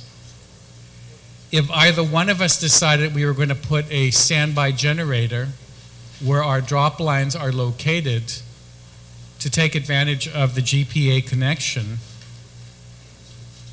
we would have the standby generators sitting on the property line between the two of us, and both of us, in building our homes with a setback requirement, had to put solid walls on that side to comply with the setback laws, to try to muffle the sound of these kinds of noises in having neighbors like that. And I'm just concerned that this just throws everything open. And the reason why banks don't want to lend to people who violate the setback law is because it affects the value of the home when the setback is ignored and people put in generator houses next to each other, and you have to tolerate these noises in the evenings and throughout the night. And I really have grave concerns about legislating this and saying that yes, it's okay. Never mind all the setback requirements. We're going to destroy the values of each other's homes. It may not affect my home because I have my generator, but it'll definitely affect my neighbor's home, whose drop line is on the other side of the property, because I can put mine between the two of us, but he will put his over a ravine because that's where his drop line is at. And it would be okay for me because it would not affect the value of my home, but it would surely affect the value of the home next to me. And I'm just trying to look out for those other people. I mean, I can't just be self-centered in these legislations and figure, well, it's okay for me, but my next door neighbor is just going to have to suffer because I want to have a standby generator and my drop line is between my house and his bedroom, and I can put it there right up to the boundary line and have him suffer it and affect the value of his home. I have real problems with this legislation the way that it's written, Madam Speaker, and unless there's a clarification, Senator Respicio, I have doubts about whether or not I can support it. did you want?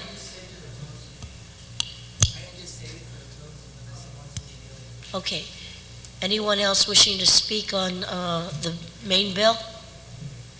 If not, Senator Respicio, you can close. Thank you very much, Madam Speaker. I do appreciate the concerns expressed by the retiring speaker.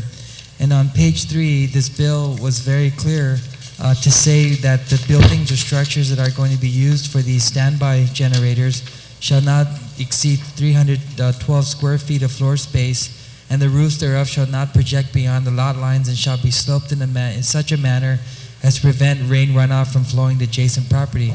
This bill also says, Madam Speaker, that when such buildings or structures are to be used for standby generators, an exhaust or ventilation to the outside air must be provided, and such accessory buildings shall have an interior height of no less than 7 feet, and the overall exterior height of the structure shall be no greater than 10 feet, and shall meet building code standards. And so it's not like we're just saying in this legislation that if anybody wants to take advantage of net metering, that they can build a structure that's closest to its drop line. This bill still provides these very strict requirements, and because it has to meet the building code standards, then certainly Public Works will be the regulatory agencies to do that. Now, in the case of vehicle shelters, we have a colleague who owns about 15 cars, and this colleague may be concerned about how she can extend her existing home to meet all these different vehicles and take care of her cars. Well, this colleague must still have these vehicle shelters that doesn't that has to be 15 feet from the front line and maybe 0 feet from the property line on only one side. And as a speaker from Barrigada said, the way these houses have been structured and designed over the years, we have to have legislation to kind of recognize these growing changes. And you know, granted, this is kind of legislation that will grandfather these things over the years, but at this public hearing, there was a individual who testified that said because of the boom years in the 90s, Public Works couldn't keep up with the regulatory aspects, and you had all these accessory buildings built up over the years, and now these people have find themselves in a situation where they can't either sell that home or buy a home or even get a second mortgage on those homes. And maybe this is a good time for us to again reflect on what this military buildup will do to our tiny island if we don't have the regulatory agencies outfitted with the resources necessary to monitor these things. But having said that, Madam Speaker, I'm still very hopeful that because these individuals have to meet the building code standards, and I don't own a standby generator, but I certainly know that because of how the generator technology have been improved over the years, they're just as quiet as a car. And so the concern of, I know you're nodding because I think you own a standby generator, but the concern of generator being too loud, maybe going to obstruct the neighbor's property somehow. There's certain interior height requirements. The roof has to be sloped inside that person's property so the rain doesn't go off to the neighbor's side. And I was too very concerned with this legislation, and when you tried to do this last year, I remember having a conversation with you and asking you, what are you trying to do here? But after understanding what why it's important that we do this and the need that has existed because of a situation created over the years, and how there's regulatory aspects designed into this legislation so that we don't see all these obtrusive type of accessory buildings popping up all over the place, I'm still very confident that this bill addresses those concerns and that there are still strict standards in place so that we don't have these accessory buildings that are going to be higher than the original buildings. And so I asked the previous speaker to reconsider. I don't think he's outright objected to the bill, but I just asked that he reconsider the comments I made to give him some assurances that this bill will still have the regulatory aspects to address his concerns, which should be all of our concerns, which is my concern, which was the chairman's of oversight jurisdiction's concern.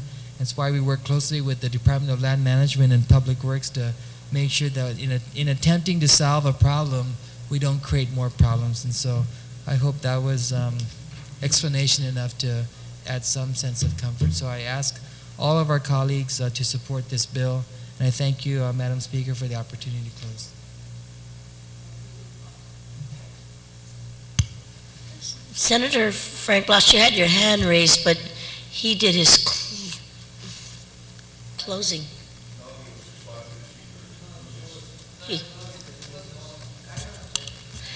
Senator Blas, I will allow you to speak, my brother. Thanks, sis. And I'll just make it short, simple, and maybe point of inquiry with regards to on page 4.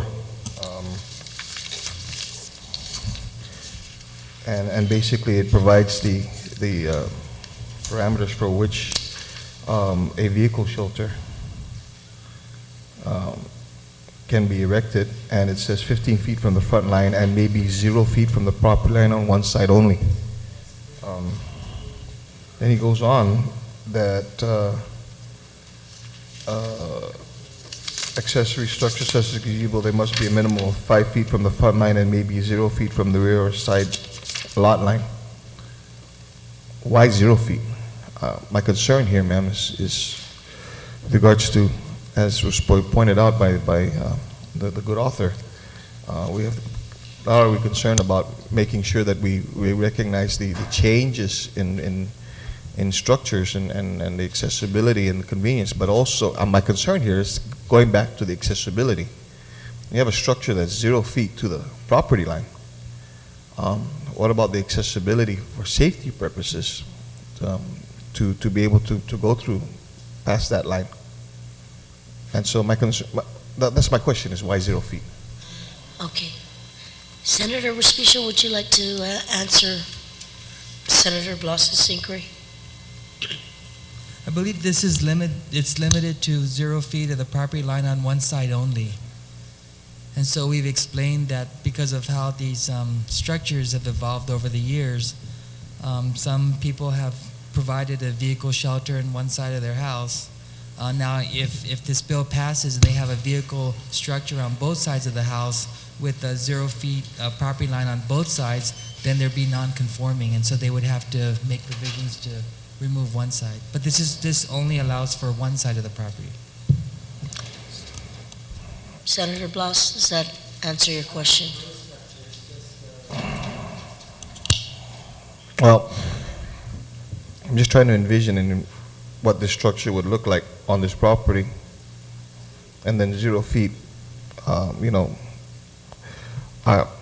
just don't want to see a development where, and granted, it's just one side of the property, but you compound that by the number of different properties, in a community that have these structures, 0 feet on one side. What are you building and what do you have there? And so, although I agree, and don't get me wrong, Madam Chair, I recognize and I agree that there has to be some changes so that we can take into consideration these structures that, because of how home designs and have changed to be able to be convenient to accommodate a person, how a person wants to build their house, and not, though also not wanting to infringe on a person's ability to be able to do what they want on their properties. I'm also concerned not only of the aesthetics that it could cause to a community if everybody does this, but also safety concerns in as far as an accessibility. And granted, yes, I understand it's only on one side. I'm just concerned now, can you just imagine if you had two different properties, both of them have these vehicle structures in the front of their homes, and both of them put it on the same, one is on the left side of their property, the other is on the right side of their property. Aesthetically, what it would look like, and does that have an overall and an overarching effect in as far as the value of the homes in that whole area because of the aesthetic looks? So that's the concern that I have there.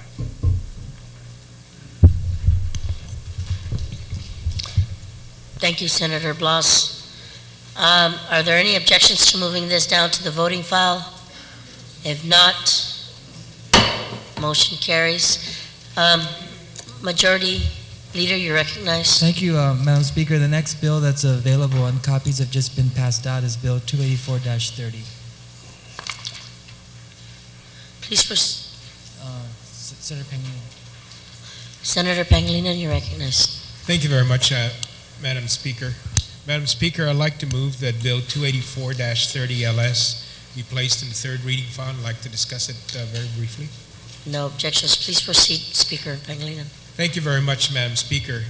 Madam Speaker, Bill 284-30 would repeal a section of the law 43119, specifically Chapter 43, Title 5, Guam Code Annotated, that basically the general policy proposed by that section was that when the legislature establishes any board or commission and the governor signs that law or the proposed legislation as passed by the body that establishes such a board and commission, and the board and commission never gets impaneled and never meets, then that board or commission is automatically abolished. And this would repeal that and allow the board and commission to stay on the books and to continue to exist until one of two things happen. One, the governor agrees to appoint the members and it meets, or two, the author or the body itself decides to make some kind of motion to move forward on the enabling and impaneling of that board and commission. And the reason why I wanted to do this is to restore the checks and balance power between the legislature and the executive branch. Right now, of course, the only way a board or commission can get established, there's two ways. One is, of course, and both requires passage by this body. The first way would be the governor agrees that such a board or commission is needed and signs it into law and proceeds with impaneling the board and commission as he attests and agrees to by his signature.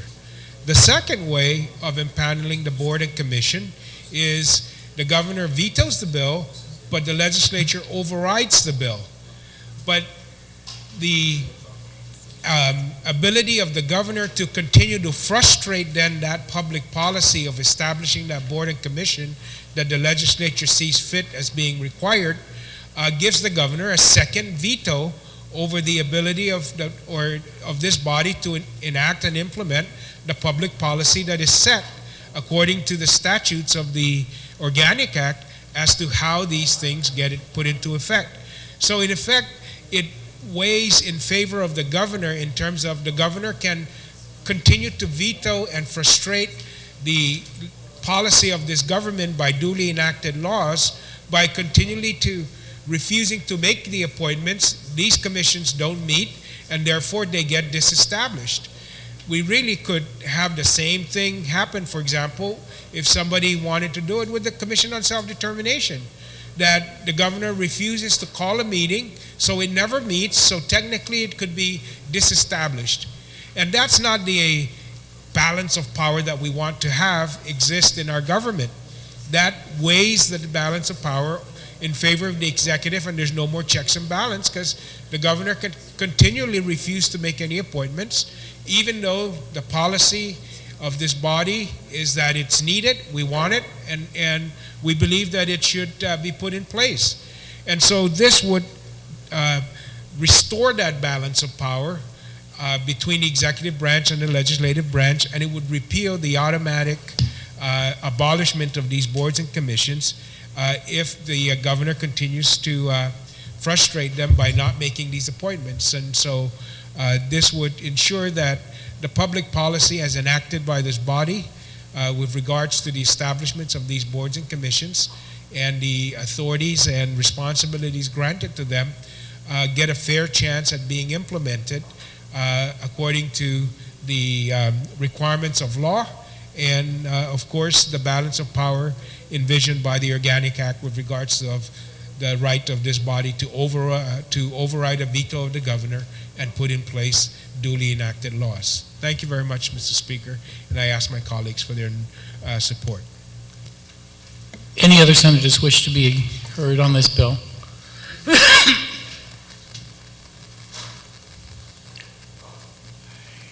Any other senator wish to be heard on the bill? Seeing none, Senator Pangilinan, do you just wish to? There's a motion to place it in the voting file. Any objection? No objection, so ordered. Majority Leader. Thank you, Mr. Speaker. I'd like to call your attention to Bill 288-30 that's available. What? 288-30. Copies have just been passed out.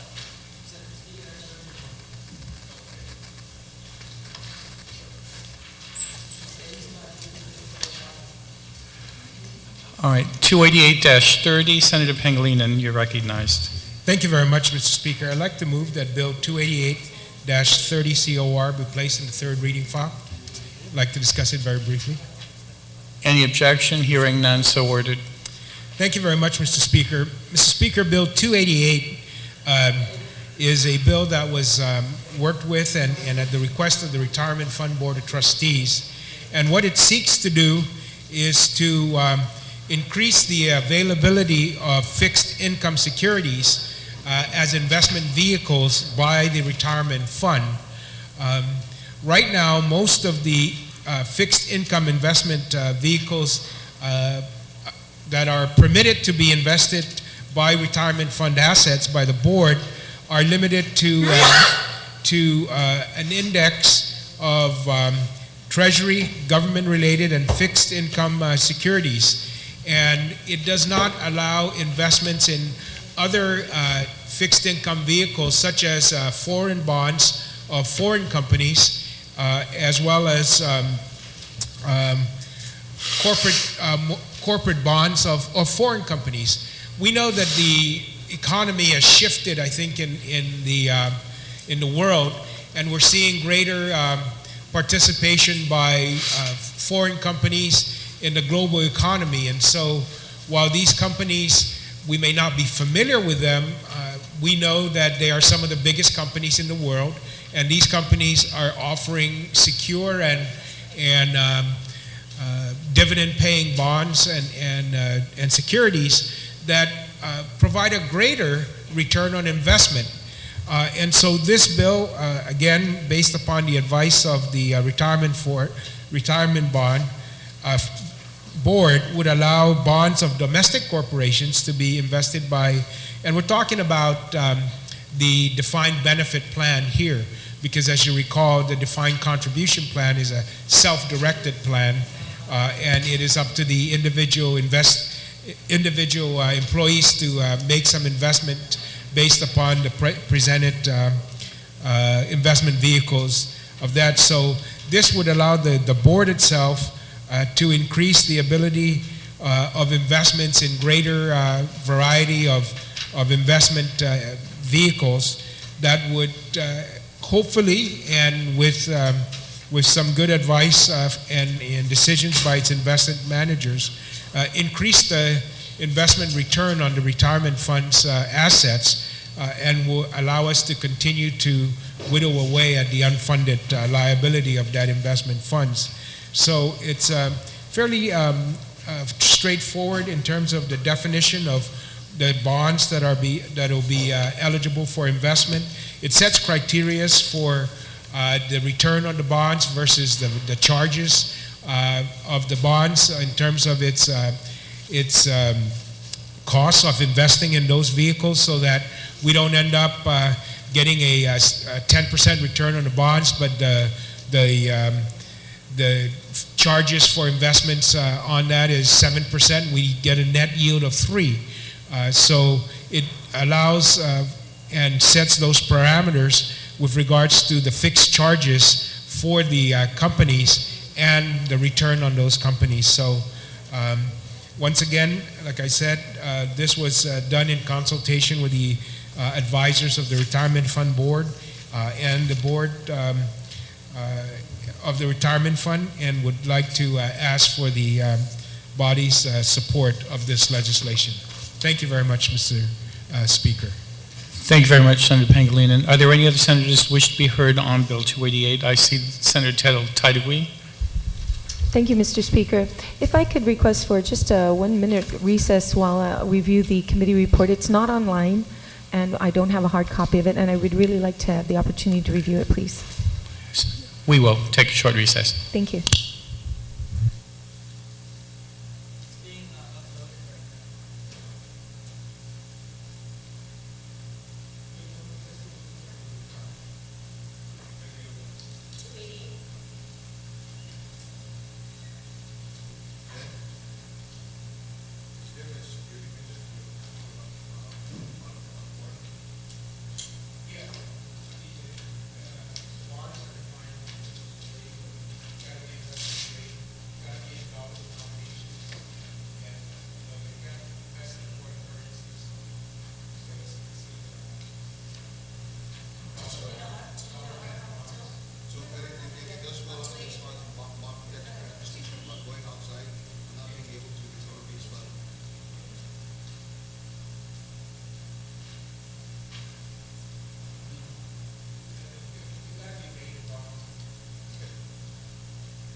see positive investment corporations as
We're back in session. Senator Taitigui. Thank you, Mr. Speaker. Mr. Speaker, I would like to ask a question of the author of the bill, if he can. I just have one concern about this. Does the author yield? Yeah. All The right, question is, does this bill allow the retirement fund to invest in all government index funds? Or does it allow the retirement fund to only invest in the government index fund of Barclay Capital? And because the bill is specific to Barclay Capital U.S. Aggregate Bond Index, and I'm concerned because that we are authorizing the retirement to favor a particular investment company, Barclay. Senator Pangilinan, do you yield? Sure. Barclays creates this index, so we're not investing in Barclays. We're investing in the investment vehicles that make up an index. So, for example, Standard & Poor's 500 index, the Russell 2000 300 index, or 3000 index. You're not investing in Russell, you're investing in the 3,000 companies, small caps, Russell is small caps. You can invest in any of the 3,000 companies that are part of that index. The S&P 500, You're not investing in Standard & Poor's, you're investing in the 500 companies that meet the criteria to be included in that index. So we're not investing in the Barclay company, we're investing in all of the investment vehicles of fixed income securities that make up and are part of the Barclays index. And that's what index investing is. It's not in specific. If you wanted to diversify your entire risk and just buy the index, you're not buying it from Barclay. You're buying an index that was created by Barclay, and you buy a portion of it so that your dollar is proportionally influenced by all of the index vehicles or all of the bond vehicles in that index. So we're not favoring one company in terms of Barclays. We're allowing the retirement fund to pick and choose all of the companies or the investment vehicles under fixed income criteria that make up that index. So that's what this does. The index has changed. It's gone from Lehman to Barclays because of the merger into that. So it's this index created by this for an investment vehicles of fixed income that's all graded and so forth. And you're now able to invest in the other investment vehicles that have become a part of that index over the years in terms of its expansion. There used to be, we could say that there used to be no foreign corporate bonds in that index. Now you have some corporate bonds that are graded and rated that are part of that index, and now you can buy that corporate bond, the retirement fund can. So that's the what this does in terms of the expansion of the investment vehicles available to the retirement fund. Is that satisfactory, Senator Tide? That's very satisfactory, and thank you for the answer. Thank you, Mr. Speaker. Are there any other speakers on the bill? Senator Calvo. Yeah, thank you very much, Mr. Chair. Mr. Chair, I want to congratulate the author of the bill for allowing for flexibility for potential investments in our retirement fund on areas that have not been tapped in or been legally been legal resources for investment in the past. I must state to you that I'm as I review this bill and trying to ascertain whether I'm for or against it, I do have some concerns. The concerns have a lot to deal with the current situation worldwide, and whether with this current situation worldwide, whether this is the proper time for allowing more flexibility. And again, no one can predict the future.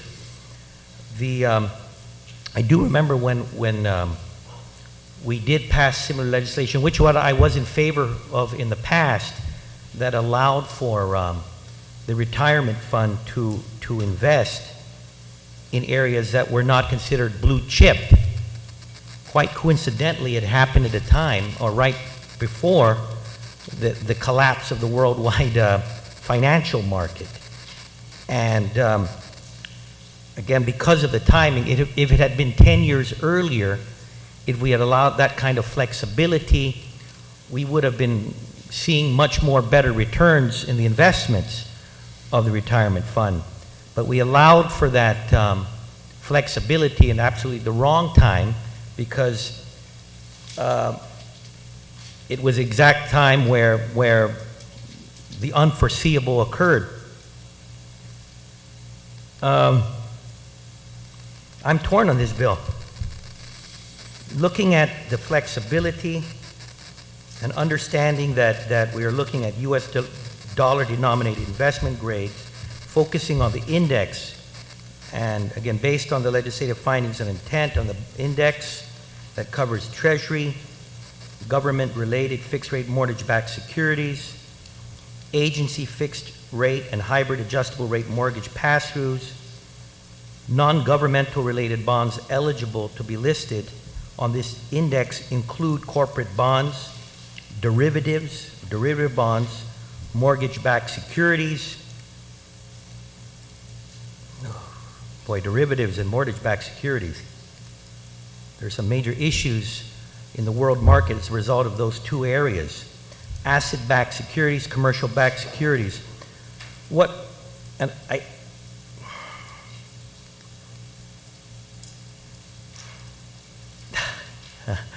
I'm torn because I see the opportunities. We're basically allowing for expanding investments, dollar denominated, but more now towards looking the international into the international arena, in regards to government investment, in different governments, as well as in the non-governmental side again, in the international arena as well, in different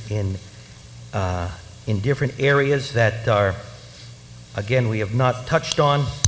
Understanding that we are now in a global economy that's interconnected.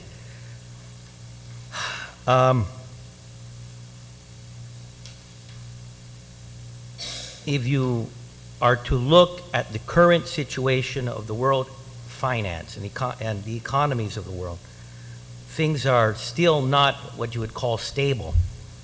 There are certain governments now that, and I could call Greece, Ireland, you name it, folks. They're just most recently, you're seeing the viability of certain sovereign governments that they are in such a position that whether they to remain in a certain type of economic union, and whether it's the EU or some other type of international economic or political union, because of those treaties and those governments on how they are to deal with their finances, it's causing a lot of major issues right now in regards to how those governments finance their debt and how those governments interrelate with other governments under their political or economic union. This world is changing, and it's changing dramatically. I congratulate the chairman. It allows for flexibility, but now we are now allowing for a retirement board, and I think that's how it's going to work. It's still, correct me if I'm wrong, but we are allowing for the retirement fund to have these vehicles to make certain decisions. Folks, I'm a layman. I'm a simple guy that has a little bit of an understanding of finance, a little bit of understanding of what is happening in the economies of Guam, the United States, a much less understanding of what's happening in the international arena. And in any other situation, I would be, comfortable. It's just that right now we are in uncomfortable times, and not only in Guam, not only the United States, but the world. And I have a lot of, I know the folks there in the retirement fund. I have a lot of respect for those folks at the board, but there have been some major issues in our retirement fund, and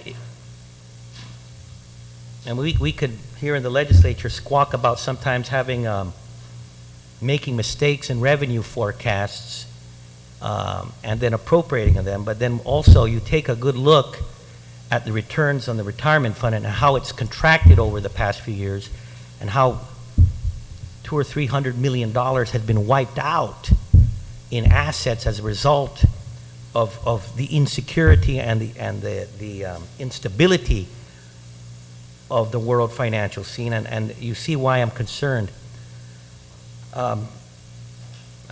Mr. Speaker, I'm maybe in times previous, maybe 2 years back, I would have said, no problem, this is a good, it's a tool that we can use to allow for full maximization of our retirement fund and getting the best returns. But I have some severe reservations. Reservations not because of the intent of this bill, but obviously reservations as a result of what is going on in the world today, in particular areas that I feel that we are still in a flux. So again, with that, I raised my concerns on this bill, and I'm not too sure exactly where I'm going to move in regards to whether I vote yea or nay to it. But I eagerly anticipate some of the discussions that will occur, and maybe that could assist me in making that decision. Anyway, thank you very much, Mr. Speaker. Thank you for allowing me to speak on this matter. Thank you very much for your contribution, Senator Calvo. Any other senators wish to be heard on this bill? Senator Pangilinan, you may close. Thank you very much, Mr. Speaker, and I certainly echo some of the same wariness maybe with regards to when I first looked at this, and I don't want to, I'm probably less of a finance guy than the good retiring chair because, I don't have a family business. I haven't been involved in business. The only business I've been involved in is the one that I've created and started and continue to operate, so I didn't have this 100-year or 60-year benefit of being in the family business as understanding that. So I've relied on the experts. By no means did I write this bill. I did take the opportunity to work with the people that have drafted the bill, tried to understand exactly what's being proposed, trying to take a look at what's happened in the past. So I've taken the time to study it, but it's by very no means of anybody's imagination nor my own, a product of my writing and so forth. So I've relied on the experts that have been with the retirement fund and also some of the historical knowledge of what's happened with the investments and where the missed opportunities have been for the retirement fund.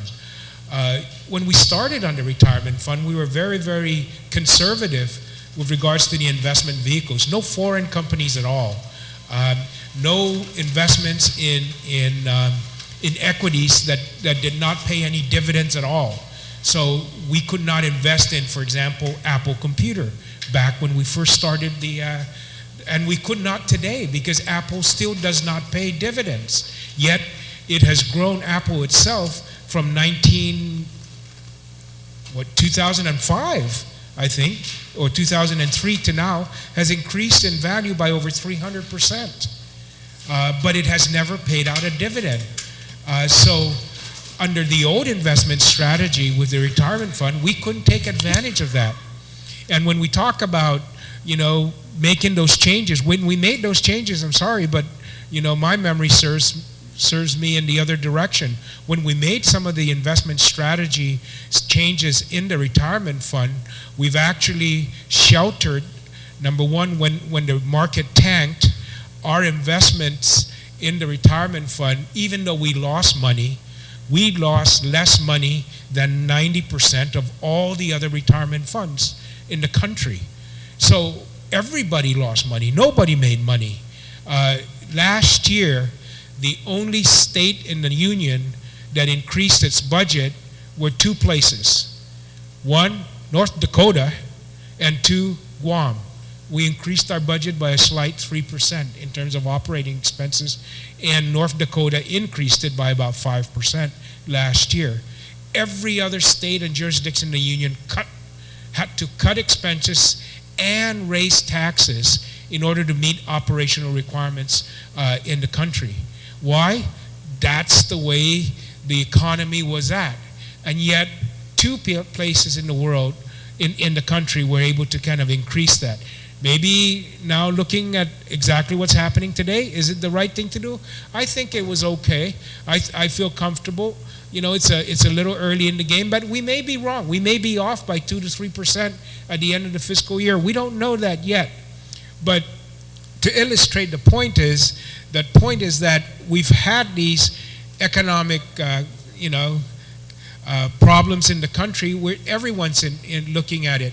Now, what we are doing with this bill is expanding the investment vehicles, but only within the index. We're not going outside the index. The index is the benchmark we use to measure the performance of all of our other investment managers that manage the assets of the retirement fund. So when we're deciding to hire,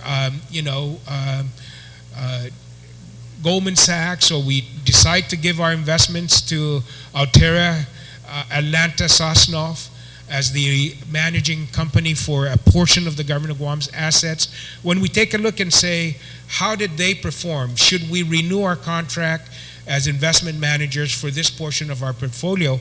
When we look at their performance, we compare it against this Barclays index and how the index performed. So it's the benchmark for our measurement of the quality of investment services that we're getting from all of our other investment managers. Remember, the retirement fund does not employ one single investment manager to manage the entire portfolio. We carve it out based upon the investment philosophy of these different investment companies. But no matter what their philosophy is, when we compare, when we try to go and judge them for how they perform, we compare it against this index. Yet, the way that the law is set up, there are certain investment vehicles within that index that they cannot buy, because it's just when this portion of the enabling statute of the retirement fund was put into place, some of these now investment vehicles that are indexed weren't even created yet. And so what has happened is, new companies fall off, new companies get formed. So over the life of this index, new companies and new investment vehicles have been put in place inside this index, but the way that our statute was written, those new investment vehicles do not qualify. Yet that's how we're measuring the performance of that.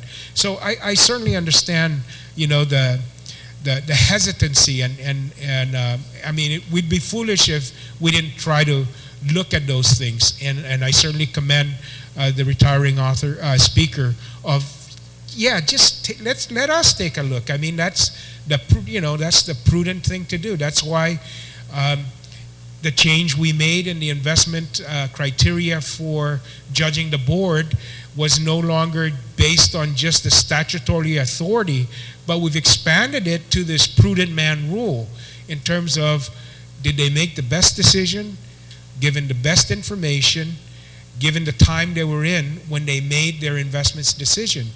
And that's how we judge whether or not these individuals who sit on retirement board and make the decisions for the companies that we hire, whether or not they are liable for any of the losses we suffer.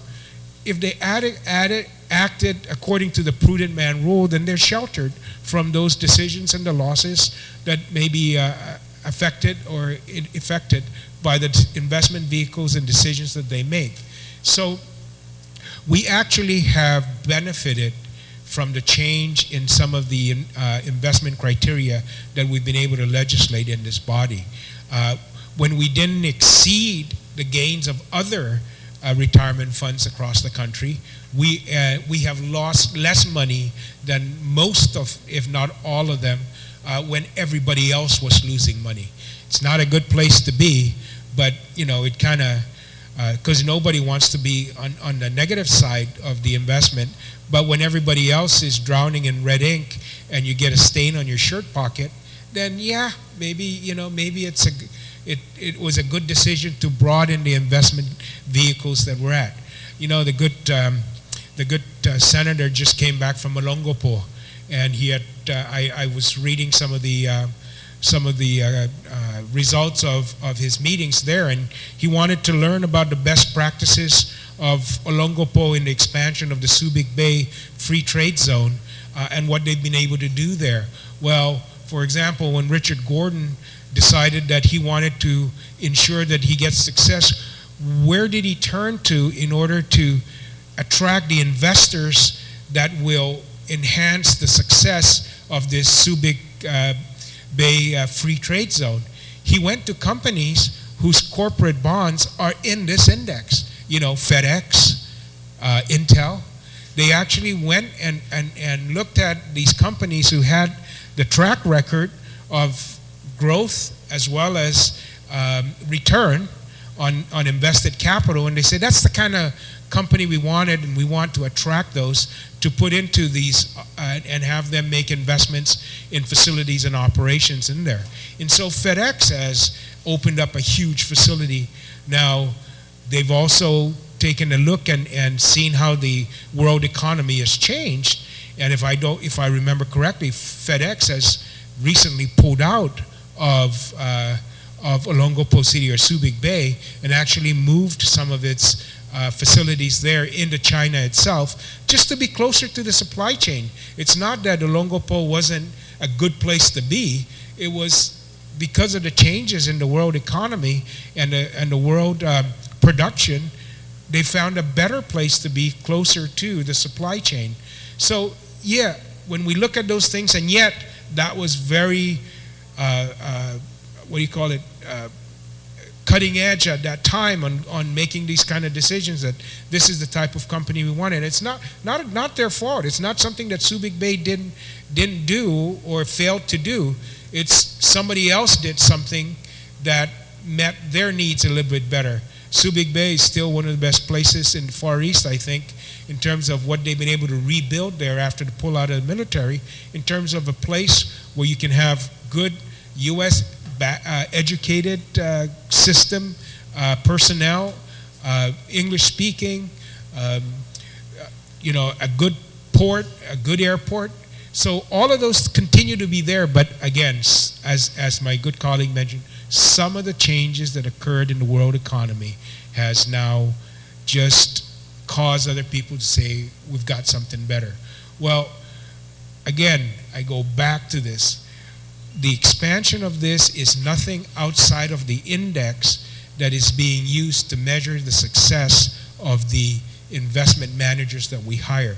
It's just that they can now pick of the individual investment vehicles within that index, nothing outside, that may maximize the return. Because just as if you buy the S&P 500 or the Dow Jones Industrial Averages, you can have the gain that is averaged out by all of the member companies in that index.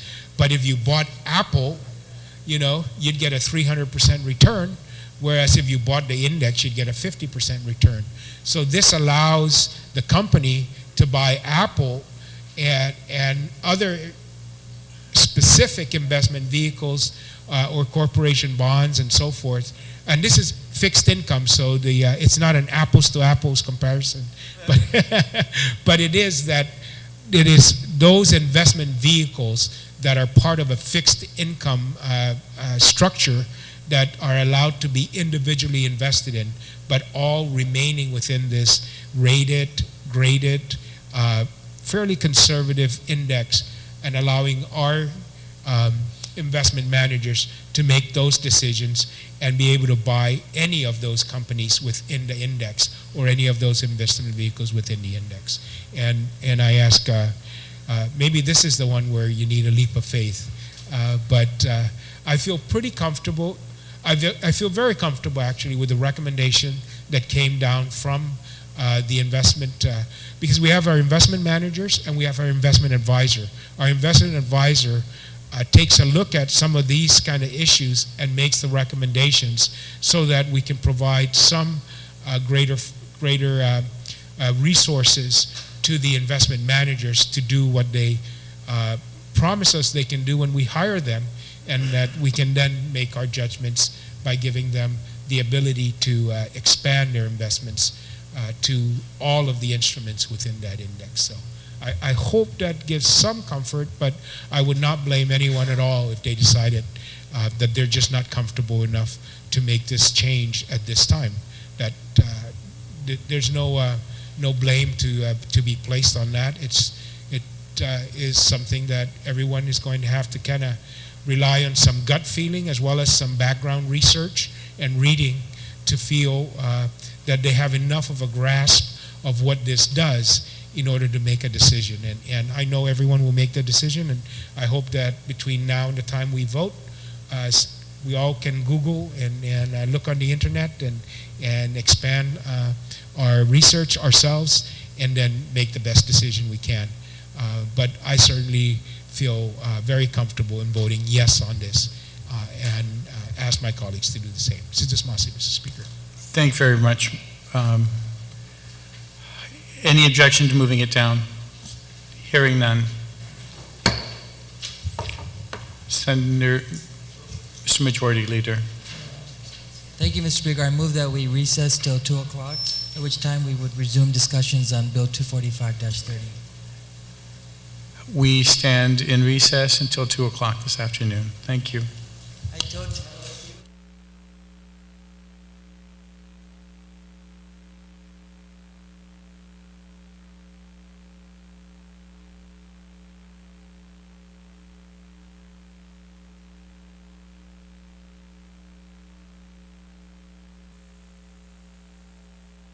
The legislature is back in session, and the new bill to be heard this afternoon will be Bill number 245, and the primary sponsor is Senator Calvo. You're recognized on your bill. Thank you very much, Madam Speaker. Madam Speaker, I'd like to move, I'm not too sure if it's already been accepted, but I'll make the motion to accept Bill 24530 as substituted by the committee. And then, of course, I'll further move if that's in order to place in the third reading. Without any objections, so ordered. Okay. Thank you very much, Madam Speaker. Again, I made the second motion also to place into the third reading Bill number 24530 as substituted. Madam Speaker, again, it's a simple bill. What this bill intends to do is to give a name to a complex of baseball fields that are now being constructed and nearly completed in an area that encompasses a little bit behind the Dedido Gymnasium on the way towards the Robbie Weber soccer field. And if any one of you have noticed, there's this complex entails about 4 baseball fields configured in a manner in which it makes a square pattern. This complex, again, was a project that was undertaken by a good friend of mine and a longtime employee of the Department of Parks and Recreation, Greg Andrew Montanani. Mr. Montanani had been working for many, many years in moving forward in this project, and he was, again, about ready to see the fruition of all his work when, unfortunately, again, he had an untimely death. And this field is named, this complex would be named in his honor. Madam Speaker, I want to talk a little bit about Mr. Montanani. I've known the gentleman long before I was in public office. I have 6 children, and my 2 oldest boys, Eddie and Vince, when they were young kids, played in a lot of sports, in particular Little League baseball.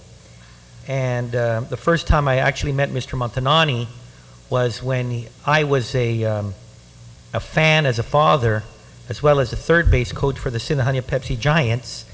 And Mr. Montanani also was a coach and a fan and a father of, again, with kids playing for the Manilao teams. And we've had an opportunity to meet each other as coaches and as parents and as fathers who just very much love to participate in sports with their kids. Mr. Montanani was a man that did a great job at Parks and Rec, and he focused much of his attention on ensuring that there are quality health sporting facilities for our young people. In his spare time, he was a coach and managed baseball teams for many years.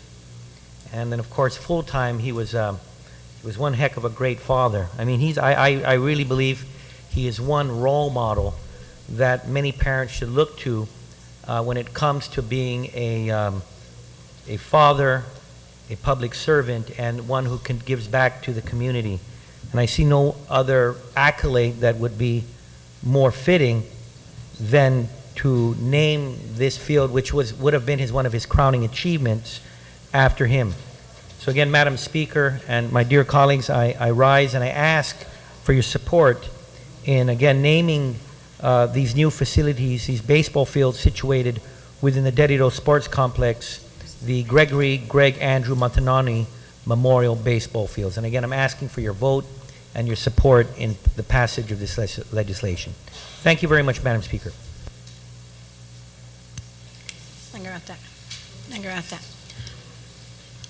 On the motion, Senator Blas, you're recognized.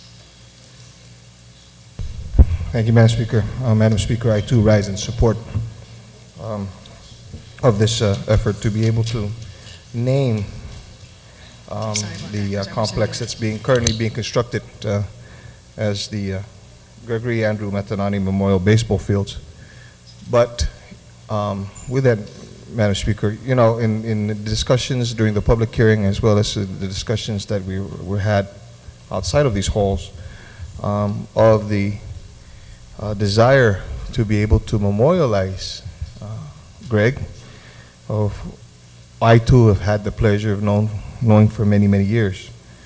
One thing that I knew that Greg is, outside of his employment at the Department of Parks and Recreation, he was a coach. His love for baseball and his love to teach kids, boys and girls, how to play the game that he so very loved. And I think it's only fitting that we also, in the name, the Greg Andrew Matanani Memorial Fields, is that we acknowledge his title that most kids knew him as, Coach. And so I propose an amendment, Madam Speaker, that it would, to put the word both in the title and throughout the document, before Gregory, is put the word coach. So it is Coach Gregory Greg Andrew Matanani Memorial Baseball Fields.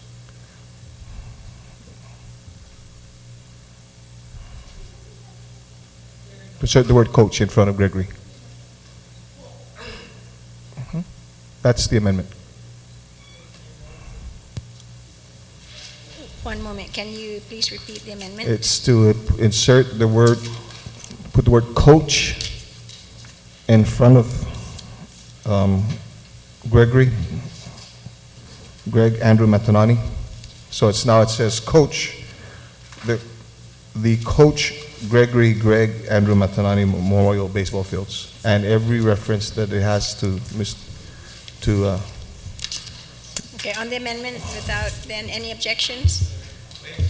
Yeah, okay, one moment. That's on page, the first page, line 4. And wherever, Wait, the beginning at least, line 4, in front of Gregory, we'll put the coach. And then thereafter, all of the corrections will be made. Yeah, so put the word indicating that coach, coach. putting the word coach. Are there any objections? As substituted by the committee.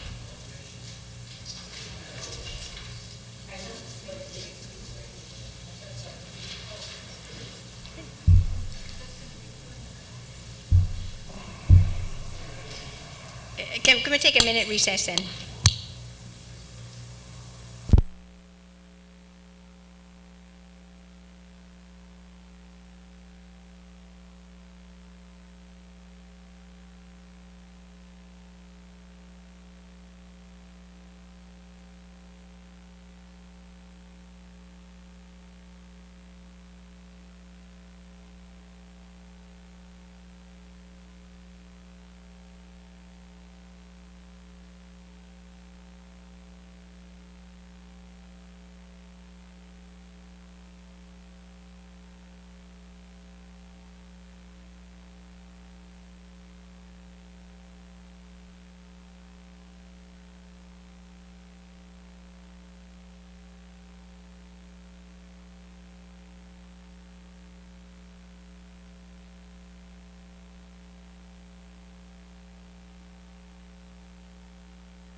The legislature's back in session. Senator Blas, I know that you were conferring with our colleagues on the amendment. Yes, thank you, Madam Speaker, and I have to confirm with my colleagues. I think that it was best, I'll go ahead and retract that amendment, but then also to restate the amendment, it would show that it would be the Gregory, and then in the quotation marks, it'd be Coach Greg. So it'd be the Gregory, Coach Greg, Andrew Matanani Memorial Baseball Fields. Okay, and then throughout the bill, Right. the same thing to make the changes. So there are no objections, and so ordered. Okay, thank you very much. Are there anyone who would like to speak on Bill 245 as substituted and further amended on the floor?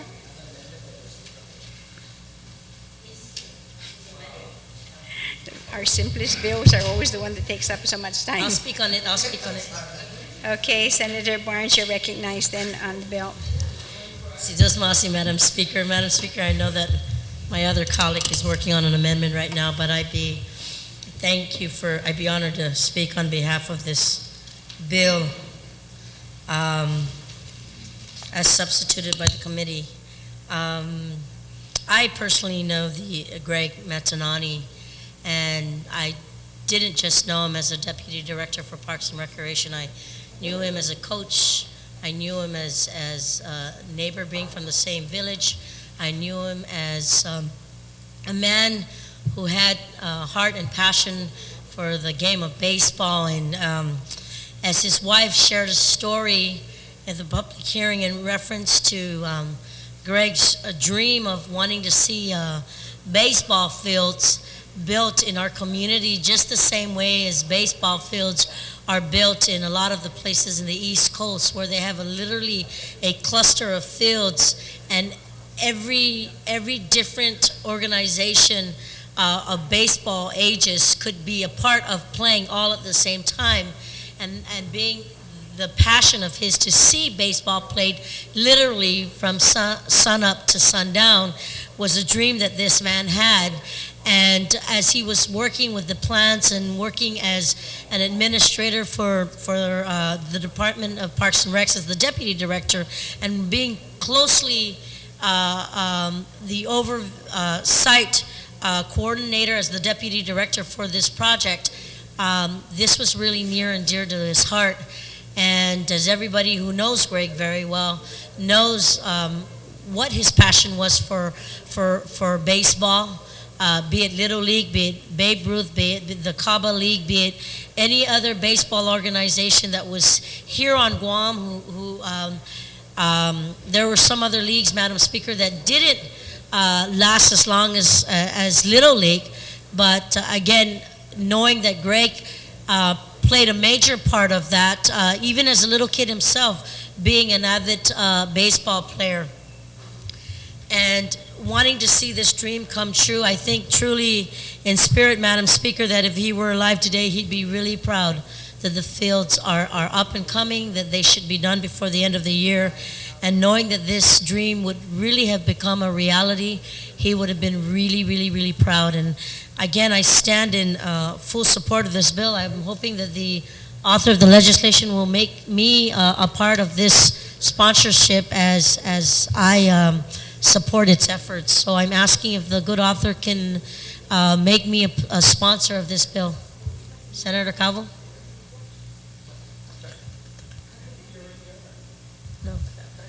No, I'm not.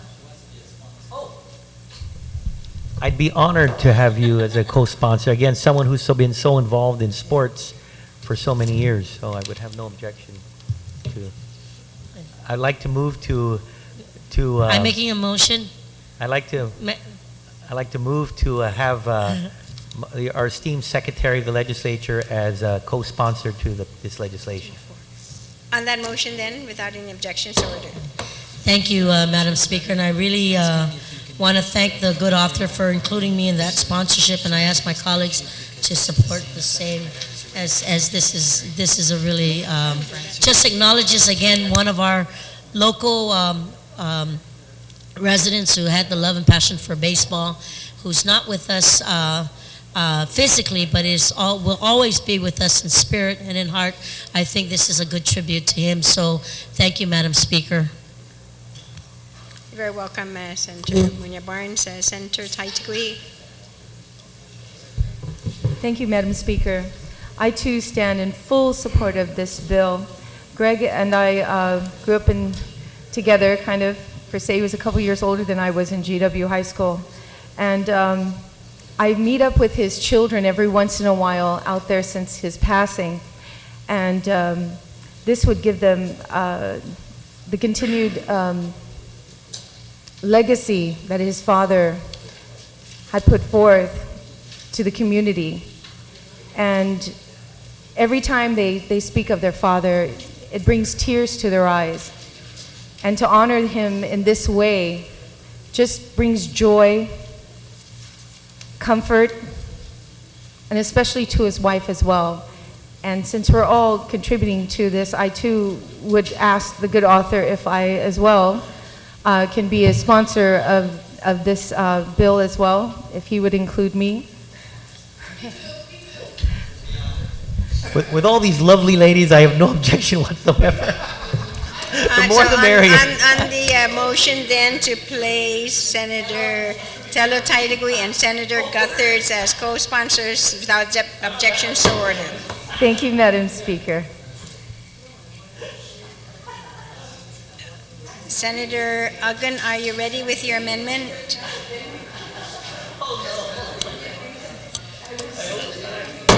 There's a little bit too much of sidebar conversation, so we need to pay our attention to Senator Uggan now, who's going to proffer an amendment.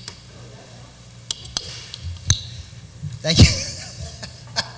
Thank you very much, Madam Speaker, and I certainly stand in support of this particular legislative measure. I think that any time that we look at individuals or recognizing individuals who have contributed tremendously to the community, I'm sure that Mr. Matanani, who a number of the members of this legislative body know more intimately than I do, certainly recognize his contributions in the field of the baseball arena.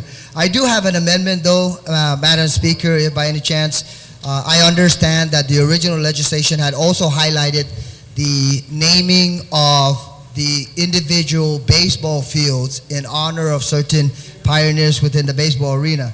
And you know what's really ironic is, and I need to put in a disclaimer that yes, I am biased in making this presentation because an individual, you do not have a copy? No one up here in the front has a copy. Can somebody please make sure that we get copies? Okay. Thank you very much. Okay, Madam Speaker, I guess you really don't want me to restart my statements, right? So I'll just continue where I left off, that I do need to provide a disclaimer only because if you look at the proposed amendment, yes, I am biased, and if anyone wants to question my biasness, then delete the name of the baseball field, number 4. I would absolutely not object.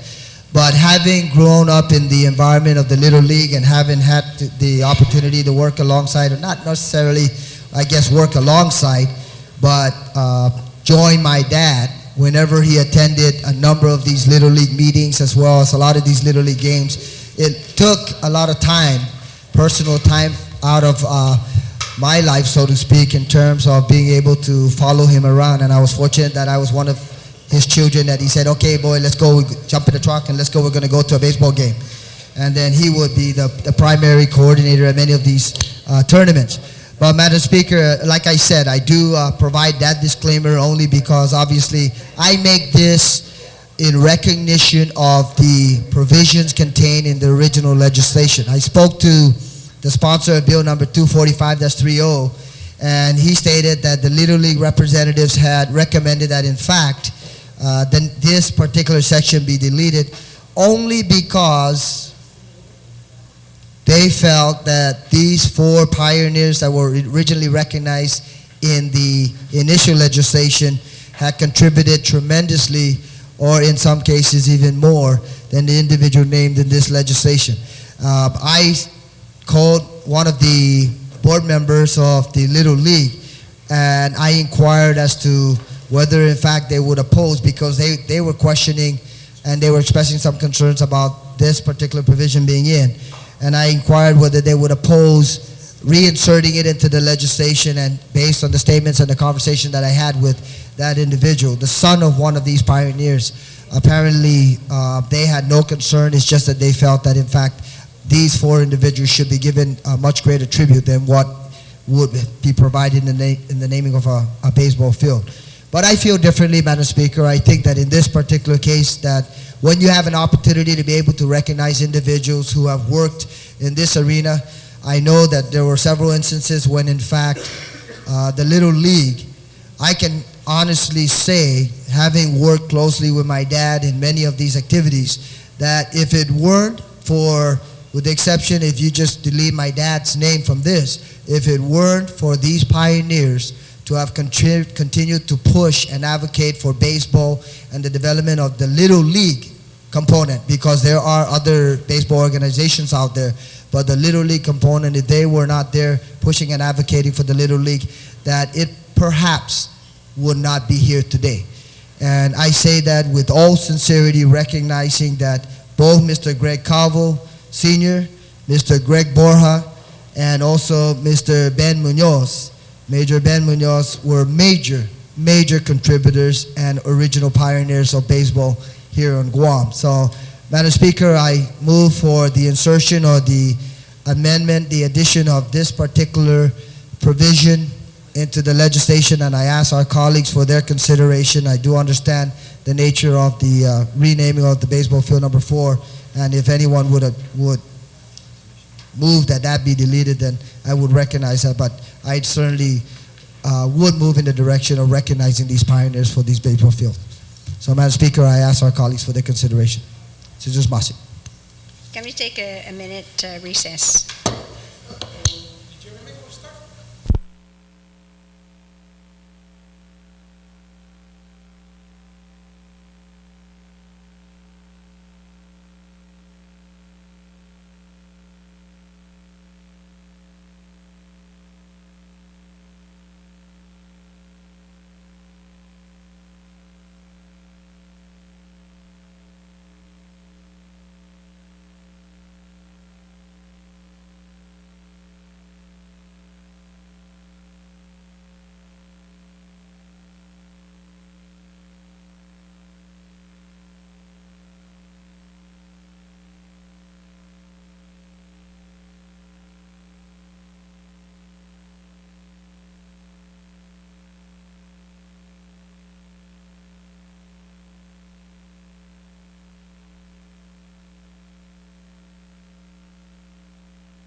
on the Frank Uggan amendment, which is to add, or to name rather, the different fields. So the whole complex will be named Gregorio or Coach Greg Mantanani Memorial Baseball Fields or Complex. I thought you said it still be fields, but their Field 1 will be named as the Commissioner Gregorio Greg A. Calvo Little League Field. Baseball Field 2 shall be named as the Commissioner Gregorio Borja Rookie League Field. Baseball Field 3 shall be named as the Major Vicente Ben Munoz, the Guam Police retired. Is that going to be on the title? Big League Field. And Baseball Field 4 shall be named as the Francisco Frank Uggan Sr. Senior League Field. Well, that's the reason why I had asked that question, because that's on the amendment. Senator Gutherd's on the amendment. Madam Speaker, I knew Ben Munoz. He was a police major. We never referred to him as Major Ben Munoz retired. Why would we want to name a park after him as retired? Just Major Ben Munoz. So moved. So your motion is to delete then the Guam Police retired parentheses. Yes, Major Ben Munoz, Yes. baseball field number 4. Yes, number 3. Number 3, Okay, take out retired. So the amendment to the amendment then without any objection, so ordered. So now on the Uggan amendment that has been amended, are there any objections? There being none, it passed.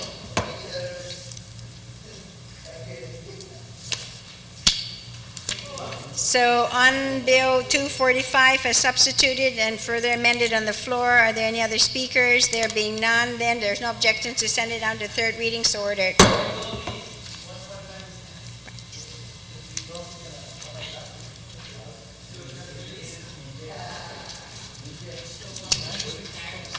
Yes. Yes. Guam Police. We are now on Bill 155, and I recognize the author, Senator Uggan.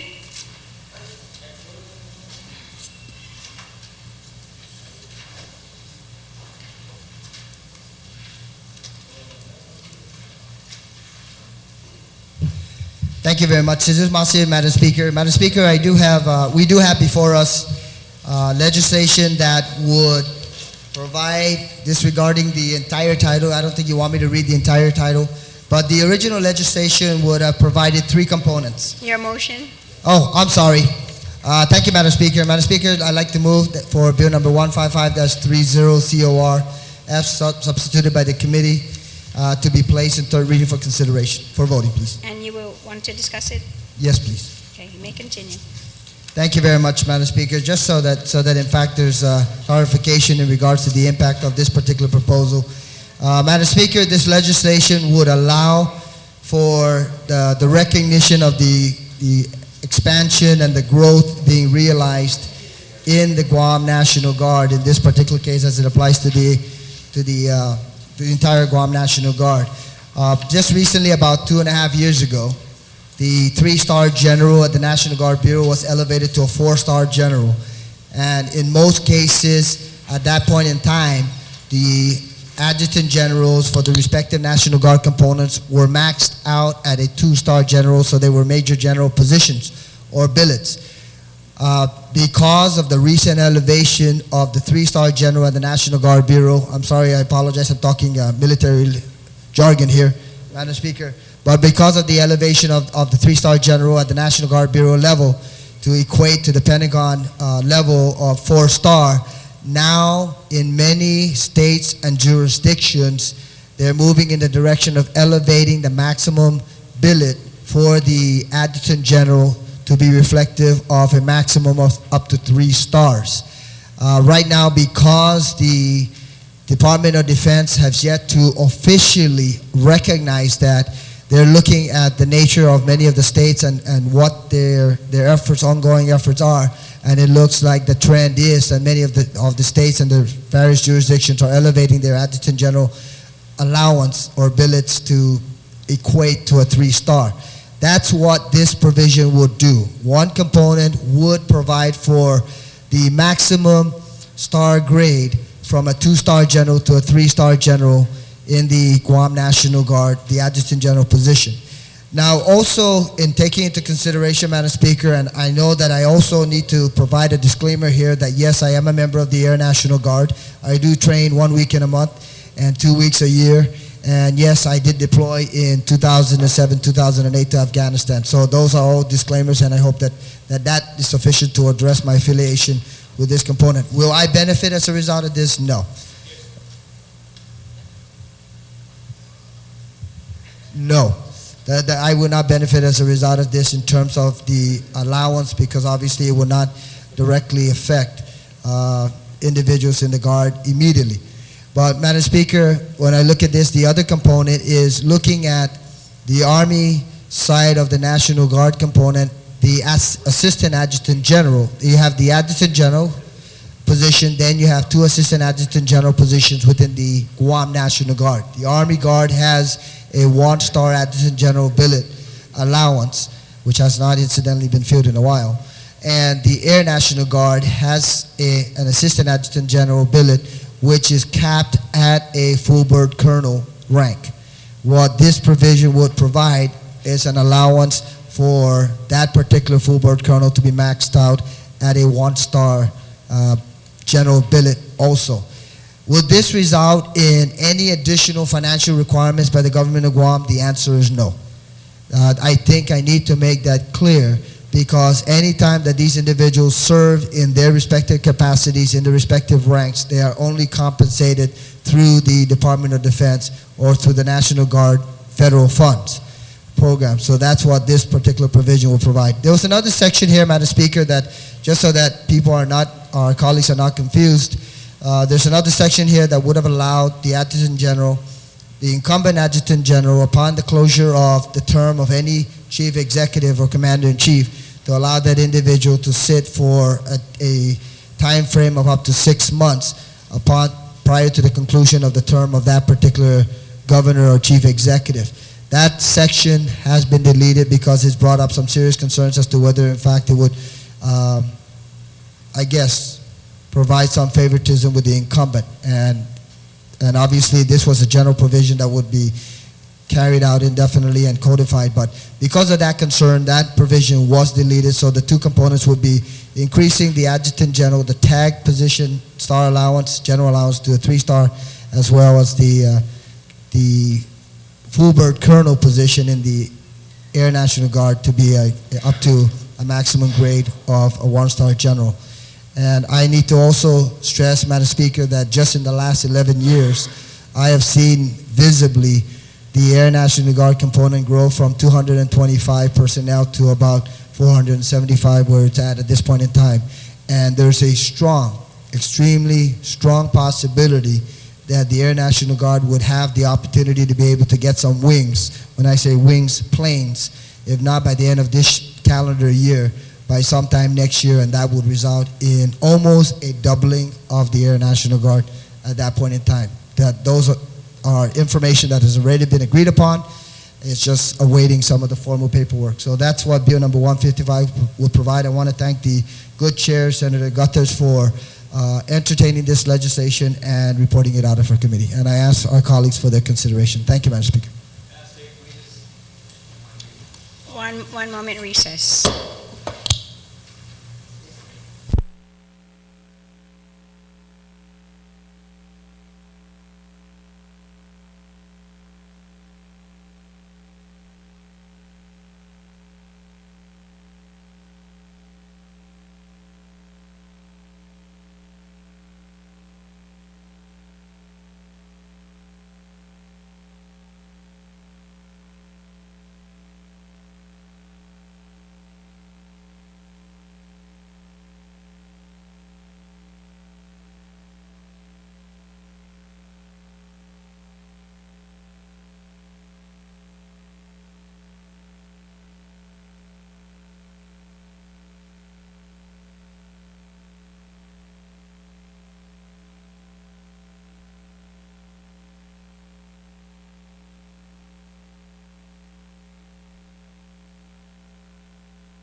much, Mr. Speaker, I'd like to, just for clarification purposes, the committee that had presented the amended version, the substituted version, did a fantastic job in terms of deleting and showing the transition from the original bill to what the committee had forwarded out. What I've provided before each and every one of you with the assistance of the legal counsel, and thanks to legal counsel and to Renee, is a provision that deleted some of the sections that already were highlighted by the committee to be deleted. So this is a cleaner version of exactly what the provisions would be. So Section 2 would deal specifically with subsection B, increasing the rank to Lieutenant General for the Adjutant General of the Guam National Guard, and it no longer has the subsection A. And then also Section 3. Senator Egan, Yes, if just so it's clear for the clerk, why don't we get a motion to accept this Oh, thank you very much. resubstituted version? Thank you very much, Further Mr. Speaker. substitute. Mr. Speaker, I'd like to move for the acceptance of the substituted bill number 155-30 COR and further substituted on the floor for consideration and discussion, please, Mr. Speaker. Any objection? Hearing none, so ordered. Thank you very much, Mr. Speaker. I'd like to also move for the placement bill number 155-30 COR substituted by the committee and further substituted on the floor into third reading for consideration by the body. So ordered. Thank you, Mr. Speaker. And just to complete my clarification of this bill, it's a cleaner version of Section 2 would deal directly with the Adjutant General position. Section 3 would primarily deal with the Assistant Adjutant General position for the air component. And that's the clarification. Thank you very much, Mr. Speaker. Anybody wish to speak on the bill? Senator Addo.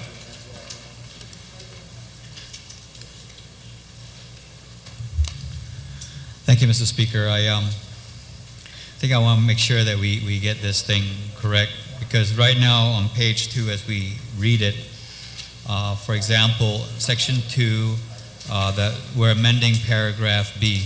If we take a look actually at that particular statute, there's that section 63201A, which requires that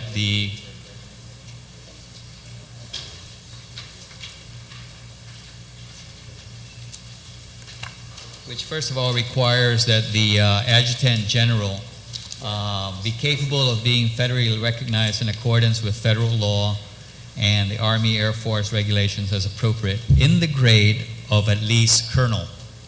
Okay, so that's the first criteria for the Adjutant General. Then we're making an amendment and we're saying that he be promoted in the Guam Army or Air National Guard as appropriate at the discretion of the Commander-in-Chief to a grade not to exceed. Now what we're doing is we're increasing the grade from a 2-star to a 3-star general. That's a state rank, okay? So we've had, for example, I'm not sure if the previous, we had an adjutant general that actually held the star of, the rank of 1 star, but was not federally recognized. I believe the adjutant general after him held the rank of 2 stars. I'm not sure whether he was federally recognized. But then the amendment that we're making here on line 8 is that that individual, whoever's sitting in there, shall serve only so long as federally recognized in such grade. So let's say, the governor as the commander-in-chief can, let's say, can appoint me today. I'm federally recognized as a colonel. He can appoint me today to be a 3-star general, but I cannot get federally recognized because I have not completed the necessary educational requirements, such as completion of the Army War College. So with this amendment here, and shall serve only so long as federally recognized in such grade, with that amendment, then it means I cannot serve as the adjutant general holding the rank of a 3-star or whatever. So it's important then that we remove actually on that line 8, that last sentence that says, and shall serve only as long as federally recognized in such grade. in such grade as the lieutenant general in this case. I think we've already established that criteria, that in order to get to the star rank, you first have to be federally recognized as a full bird colonel. After that, then you can put on the star, and if you've completed the Army War College, you can get the federal recognition, which is about a 1-year process in going through. So I think this is going to be kind of self-defeating in Section 2 if we actually keep that last sentence in there. So we may have an individual who is a federally recognized full bird colonel. The governor says, I want you to be my 3-star adjutant general. And he can, as long as he's here on Guam, he can go around and wear his 3 stars. But as soon as he gets on that airplane and he leaves the island, he's got to take off that rank and put on what is federally recognized when he goes off island, because that is really just a state rank. But as it stands right now we're saying that in addition to the governor appointing him, now the feds have to recognize him to hold that state rank. And I don't think that that's what we intended to do. So my amendment, Mr. Speaker, is to delete that last sentence which says, and shall serve only so long as federally recognized in such grade. We're not eliminating the requirement that he be a federally recognized 06 or colonel in either the Air Guard or the Army Guard. So that then will bring us back to some consistency. Anybody wish to speak on the amendment? Any objection to the amendment? Hearing none, so ordered. I just have one more on Section 3. On Section 3, page, I guess that would be page 3. How was it?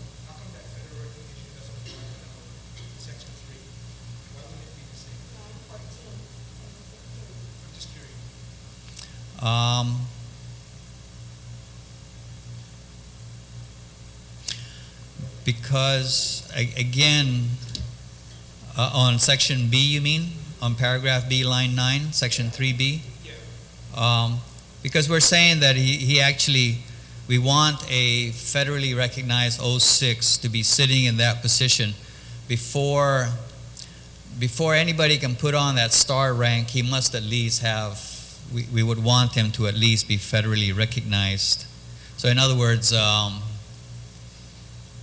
he can sit there as actually an assistant adjutant general for the Guam Air National Guard, who walks around with 1 star.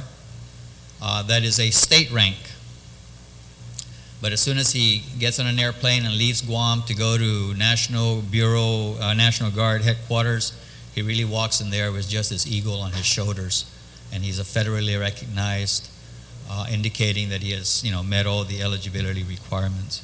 I think that's I think that part is okay. I think, Mr. Speaker, the only other amendment I would propose to make on Section 3 is on line 17, at the end there where it reads, and starting at line 16, and shall perform all military duties as may be required of him by the Adjutant General, period. The Adjutant General is not under his supervision and control. Line 17. So it should end with Adjutant General, period. This is on page 3 of Bill 155.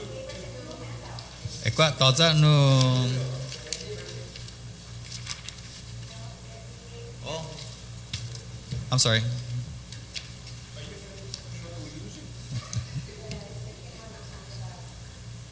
Yeah, okay.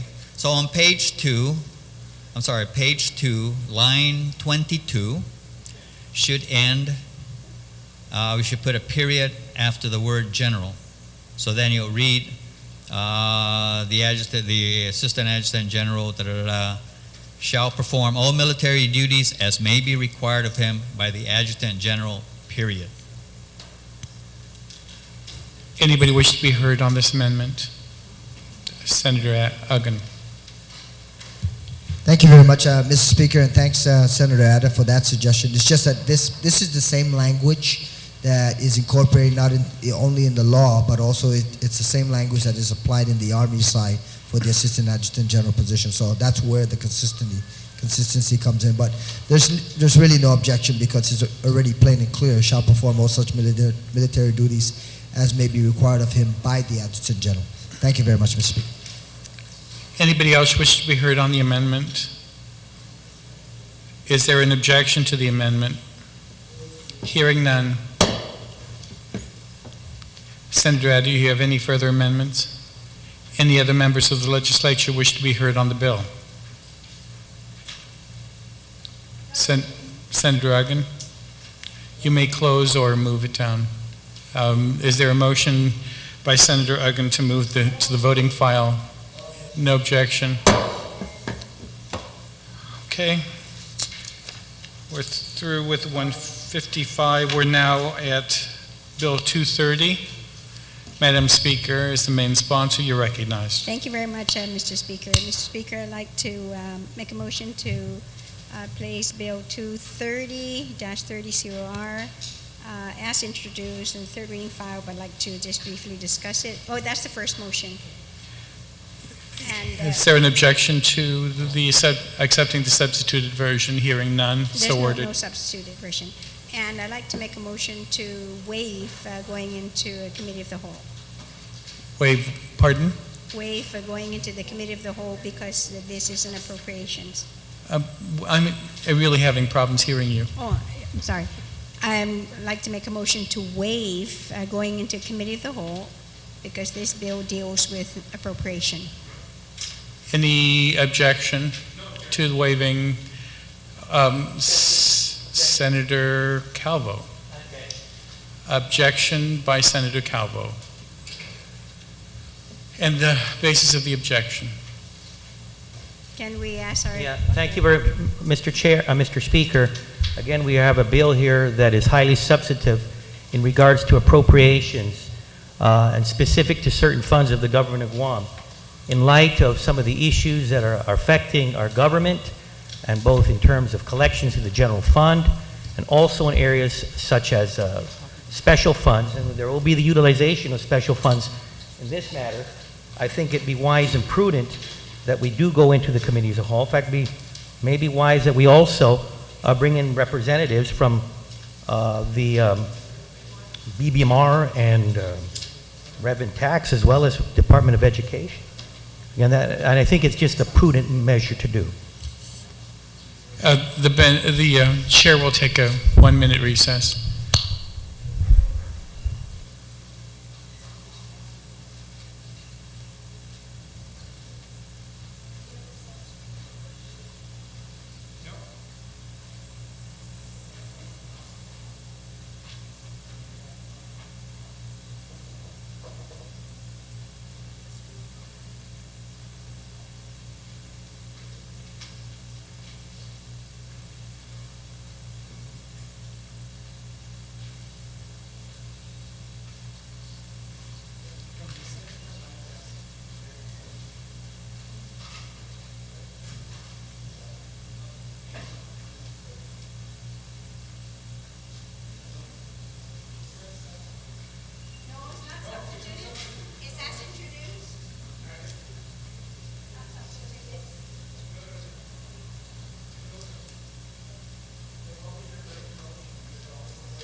Mr. Speaker, I move that we recess till 9 a.m. tomorrow. Thank you.